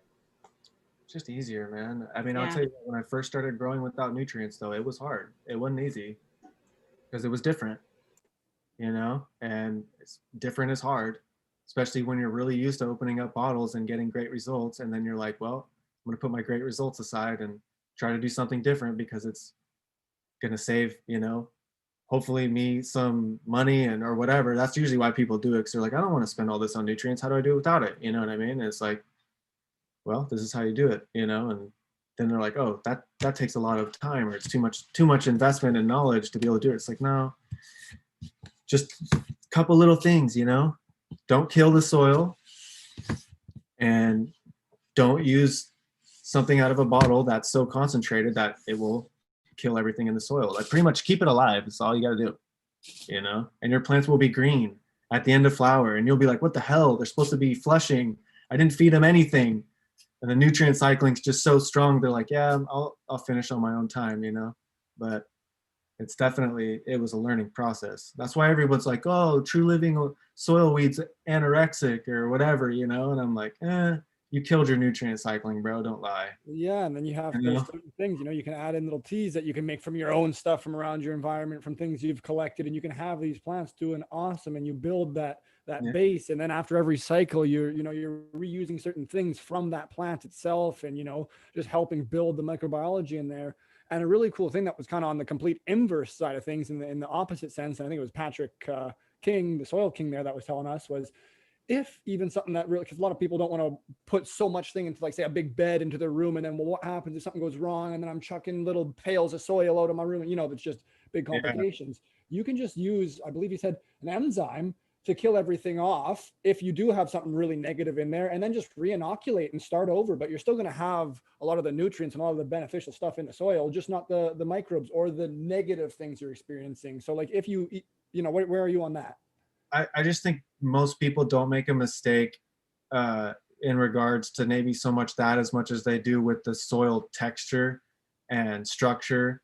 Because if you mix a huge bed, and you don't get the inputs that are in there for the proper aeration in the beginning before you can build proper soil structure using biology, and that's always a problem, because then it's hard to build it, it's hard to get it going. And then you just have, dirt and mud, so to speak. And yeah, you can keep killing everything off, but you're never going to change the fact that there's no aeration, And so if you don't have aeration, you don't have the right biology, in my opinion. So that's just kind of, you have to get I always like to have people envision, it's like the stupid person that built the foundation or their house on the sand, right? You can never take and put concrete back underneath that house. You're never going to solidify that basement if you put it on sand. Sand's going to keep washing out. And you can't. You got to feed that soil biochar and lots of other things in there that have to be. And follow SOPs, essentially, right? Like, even when if you're going to go soil, but you're not trying to learn everything, to the nines, and you just want to be on the kind of organic route and use like a super soil or something, even then you should be doing quite a bit of research to figure out the different super soils or living soils, or what works best, or, different regimens, what the companies suggest. And then if you're going to take it the next step and actually be trying to build your own, you sure as hell should be following a recipe, unless you are educated, you've been to school, you've at least spent the time to educate yourself enough to really understand the soil food web and the microbiology, and a lot of stuff that, if you've spent that much time, you've probably got a lot of good things going for you. So just make sure to follow SOPs and other people's recipes that are vetted and that have put the time in, or put a lot of time in yourself. Dude, I did a test where I went and I bought a bag of soil from the store, just a basic bag, Blue Ribbon Organics, Blue Ribbon Blue Ribbon blend from I think Garden and Bloom, just a basic bag of organic soil, right? And I did this test, and I was like, I'm gonna see what I get if I feed it absolutely nothing, but I make sure I don't kill the biology. You know what I mean? And I was amazed, dude, that like literally at the end of my cycle, my plants were like, there was no nitrogen deficiency, calcium deficiency, nothing. Literally all I did was add humic acid to the water enough to get rid of all of the chlorine and chloramine that's in there by binding those molecules with that humic. That's all I did. I made sure I didn't kill the biology, and I made sure that the soil was at the right moisture with the right aeration, and it had enough nutrient in it. And I didn't do any of that. I bought it from a bag and did nothing, you know, but I made sure that the bag I bought obviously was, you know, and unfortunately, I think our farmers are doing this on a regular basis in their fields, and that's how they're killing all the organisms in the fields. They're not feeding the organisms. They're using this. Well, right? and they're using things that are literally killing them off and making a non-hospitable environment for them. But something I really wanted to touch on that you mentioned there was just the using the humic acids to bind up the chlorine or chloramine. Do you want to quickly just touch on that a little more for anyone that's watching that, you know, has really, you know, chloramine added water, like a lot of places around where I'm at do, and it's an issue, and you can get little filters and so on and so forth. But if you want to touch on that again, that'd be great. Yeah, you can do that, but they're really the easiest way to do it, and the best way to do it is just to add a tiny amount of humic acid. You can buy some powdered humic acid, and it just has really complex carbon molecules that bind all of those chloramines and chlorines to it. And so long as you don't do something to kill the soil biology, it will stay continually bound up with that humic. If you kill off all the soil biology, it's going to release all of that, which is, you know, not, you know, but it's, I mean, like, really easy not to kill everything. You just don't use a nutrient that has a high soluble amount of salts in it, because just like us, I mean, they're organisms made of moisture. So if I dumped you in a bucket of salt, you would shrivel up and die. And that's just what happens when we pour salts onto the soil, is they get into a bath of salt and they shrivel up and they die. And that's, you know, that's usually what's happening. And especially when you look at the basic application rates for what farmers are putting on their fields, they're like, oh, it's organic. Well, it doesn't matter if it's organic if it's still going to kill your biology because of too much salt, you know? And people are very, very, very consumed in the ideas of controlling pH and controlling what nutrients are in their soil, and doing saturated paste tests and figuring out, oh, I got this much of that and this much of this, and I need this and I need that. And it's like, that is so backwards from the way that plants grow in nature. You know, if you take a segment of a root, the pH is different all along that root because the plant is regulating its own pH. It's telling the biology in the soil what it wants and which biology needs to be there for it to get it. And then the predators come and they consume it around the rhizosphere, they excrete it, and the plant gets its nutrients. That's just how it works. It's nutrient cycling. If you kill any part of that food web, it's not going to be cycling as fast. You know, the analogy that, you know, Elaine told me, or I learned from her courses, was if you take soil out of a forest system and you test it for nutrient content, there's not going to be much. They're going to tell you can't grow anything in that soil. But what they don't realize is that the nutrient cycling is so fast that little, even 1% of nutrient content in that soil is being uptaken rapidly by those trees. And if you test the foliage of the trees, they're in excess of nutrient because that nutrient cycling is so fast, you know? And so that's really what it's about. It's about the cycling of nutrients, you know? It's not about how much I have in there or any of that, really, you know? I mean, there's a ton of nutrients locked up in just clay, you know? Between the clay colloids, the little plates, there's a ton of nutrients in between those. And if you have the microorganisms that can split those apart and get in between there and take things out, you know, you can literally grow herb in straight clay. You know, you just have to not kill things, you know, that's pretty much what it comes down to, you know. Less is more, you know. That's beautiful. That's an awesome way to look at it. I love that. That is, yeah, that really explained it. Drake, and you want to get to those questions in chat? Did you see that? Yeah, awesome. Your boy Roy Boy asked, what about fulvic? Sorry, not fulvic as well.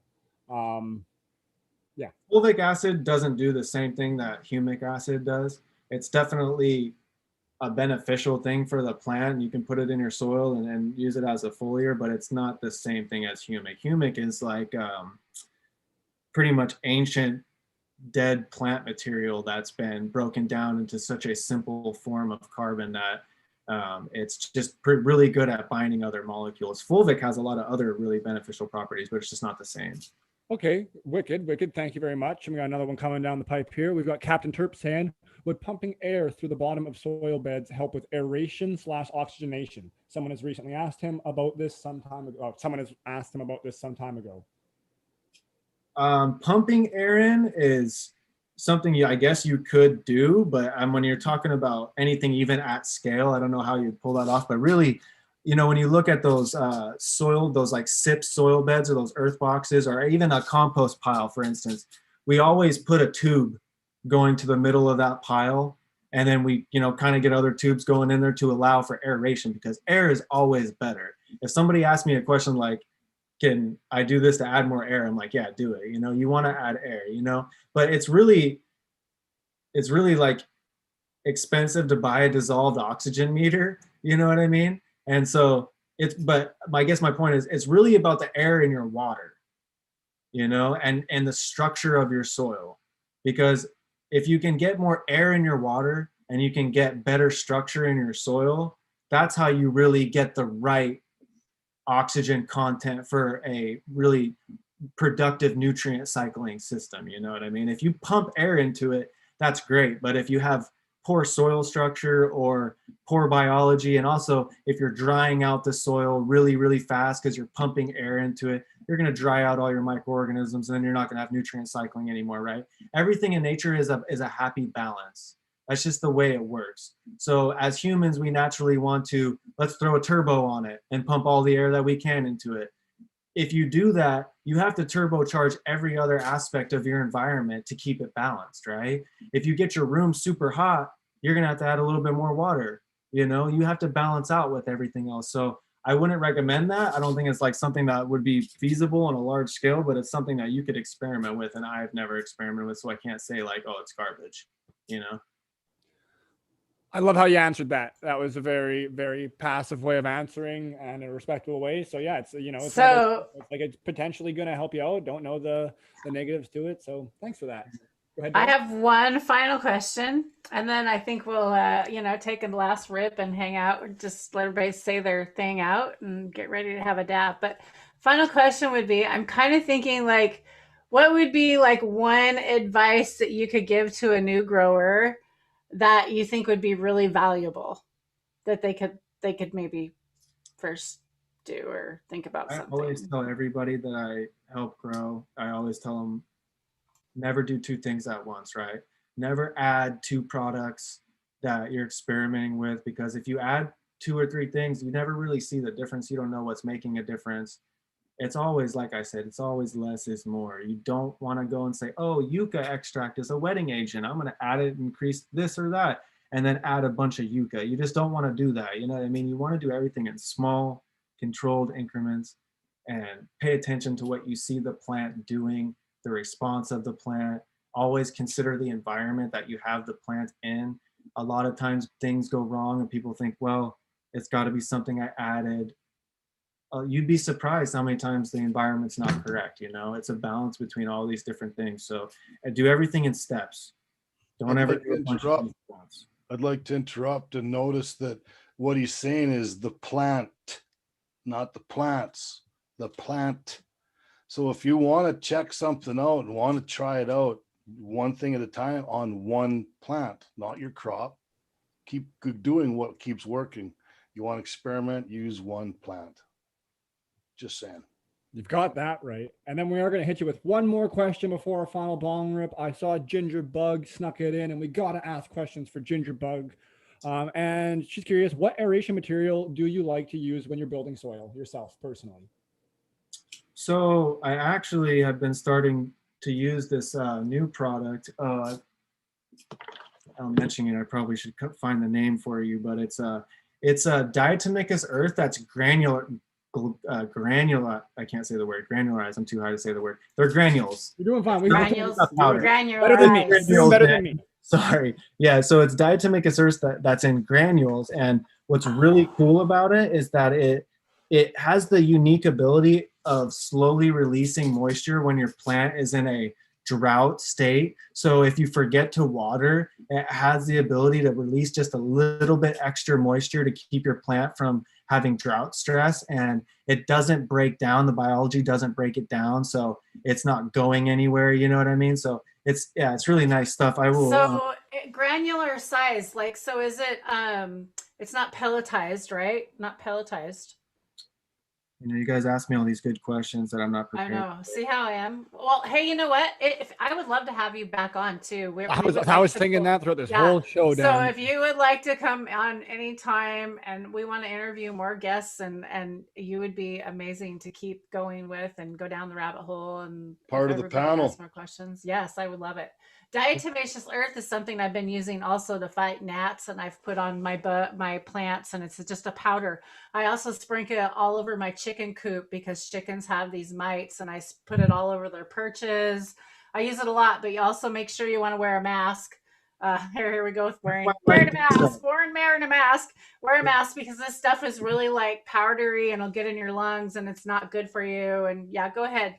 But that stuff's that's for a totally different purpose, though. You're talking about for like, killing larvae. No, I'm saying if I take it and I dust it in the air, that's when to be careful. I'm not saying. And a totally different product. Oh, He's talking about 100%. the granular. That's 100%. You do not want to put that in the air. You always. That's like one of the. That's why I don't recommend people actually use that a lot, because people are like dumb. Like, I'll just do it without a mask. It's not a big deal. Like, it's a big deal. Like, that stuff will shred your lungs. Like, it's not good.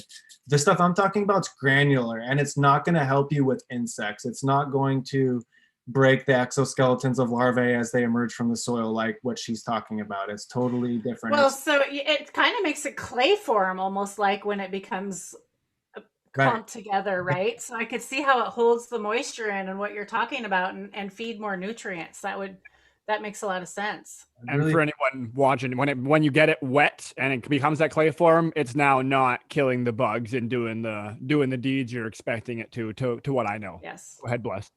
Yeah, I wish I would have took a picture of it, because I'd have to go all the way out in my shop to go. Don't worry, next time. Okay. No problem. Why don't you put it on your Instagram, and everybody can go follow over your Instagram, and he'll update on his Instagram. Smart, over there. Tara. There we go. He's probably already posted about it over there. I actually, I don't really share too much grow information. I'm more of like just promoting seeds on my Instagram. I've always thought like it would be really cool, because like I've done guitar lessons for people my whole life. I was like, I need to do this with herb. Really? Yeah, I need to do this with herb. I need to do. No way! like, my husband wants to learn. Let him know. Yeah. Wow. Yeah. So that's what I think. I think music and making cannabis are so similar. They're so similar. It really. I love that you say that, because Darren's a singer too, and Darren's a musician and does stuff too, huh, Darren? You're muted. I don't mind singing a song or two. Yeah, man. You're gonna serenade us out sometime? I'm not too musically, instrumentally inclined, but I can bang a drum and I can strum a guitar. I can be taught. Old dogs can be taught new tricks, but I could definitely sing, or try, or at least I'm not afraid to. Whether it sounds good or not, it's okay. Doesn't matter. The bong moral rip, of mother it is- lovers. Yeah, exactly. Time for a bong rip, and that music and cannabis and arts of all sorts just really flow together. They're all stimulating in similar senses, and the cannabis just seems to lead us that way and let us have a good time while we're doing it. Yep. All right, I'll go in for one more. Somehow I got conned into 3 last bong rips. So one more final third bong rip. Third time's a charm. Cheers, and we'll y'all. close her out. Yeah. Thanks again very much, Wes. Thanks for having me, guys. Appreciate Oh, it. it was awesome. Thank you, Darren. We love having you on. Love it. And we love hopping on your channel too. So everyone keep your eyes open. We'll be back over there before you know it, doing all sorts Maybe of... we'll have another pajama party coming up. Well, We need to give away some seeds. That's what we need to do. Oh, There you you know go. what? I would love to. How do you want to do that? I don't know. We'll have to figure out some cool. Okay, let's figure out something out here. The next, Yeah. come for the next breeders panel. We'll announce it and we'll figure out how we're giving away seeds. How about that? And also tomorrow, if you come and check us out tomorrow, we're going to be with Heavy Ice. And I did already say I was giving away seeds tomorrow. So if you've already entered our last video and you hashtag free seeds, we are going to give a pack away tomorrow. So make sure you go find that video. I love it. This is exciting. And then I'm thinking, well, maybe we can even reopen a little bit of some sifting fun over on Darren's channel in the future. I'm sure that I'll come up with the season nice and cold, some lovely product coming down, and maybe we can go over a few of these things we discussed verbally in person or on video. So who knows? Lots of fun stuff coming down the lines. I'll sneak my dab in and let's get rolling. Heck yeah. Thanks everybody for tuning in today. Make sure you subscribe if you haven't already. I appreciate all you tuning in today, and we are going to be back again tomorrow morning, somewhere between 9:30 and 10 o'clock, again, talking about some bubble for the home. Yeah, ish. We're trying to get a date set for y'all. So again, thanks for tuning in. Any last words, Blessed Coast? I just give thanks for being here. Thanks you guys for having me, and I hope everybody just enjoys growing their herb and has a great day.